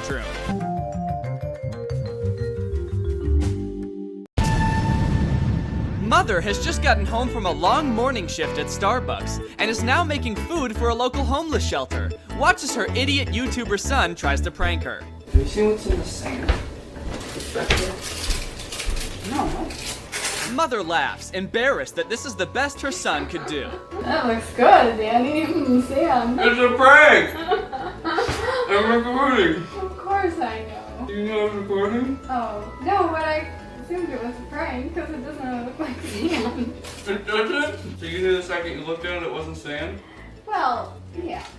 Okay. It doesn't look like the sand because when you were showing me it, I know what the sand looks like because I just covered it yesterday and it was all dirty and brown and wet. On a scale from 1 to 10, how would you rate my prank? Good execution, well thought out, lots of work, cooking all those cookies and sugar. Yeah. Normally, I think that would freak someone out. Go, why do we mix that? Okay, so it's a good idea and good execution, but my mom knows what sand looks like, so it didn't work. Yeah. I just asked Laura to be in a video. I have to really quickly put the phone case on the phone. Danny quickly prepares the phone for the prank by putting on his homemade case. But it turns out the case didn't harden at all, and it's not sticking to the phone. Shit. Alright guys, I've got Laura with me and we're gonna do a video. So this video is about, you have to tell a story about a time that you got in trouble. Oh, I have to tell a story about a time I got in trouble. You're making me so nervous. It's just a regular YouTube video, what do you mean? I lied to my dad for the first time, and I told him I wasn't on a trampoline when I was on a trampoline. Okay. Danny! What is that? Sorry, what? What is that? Where's my phone case? Do you think it was pretty weird that I just started eating my phone case?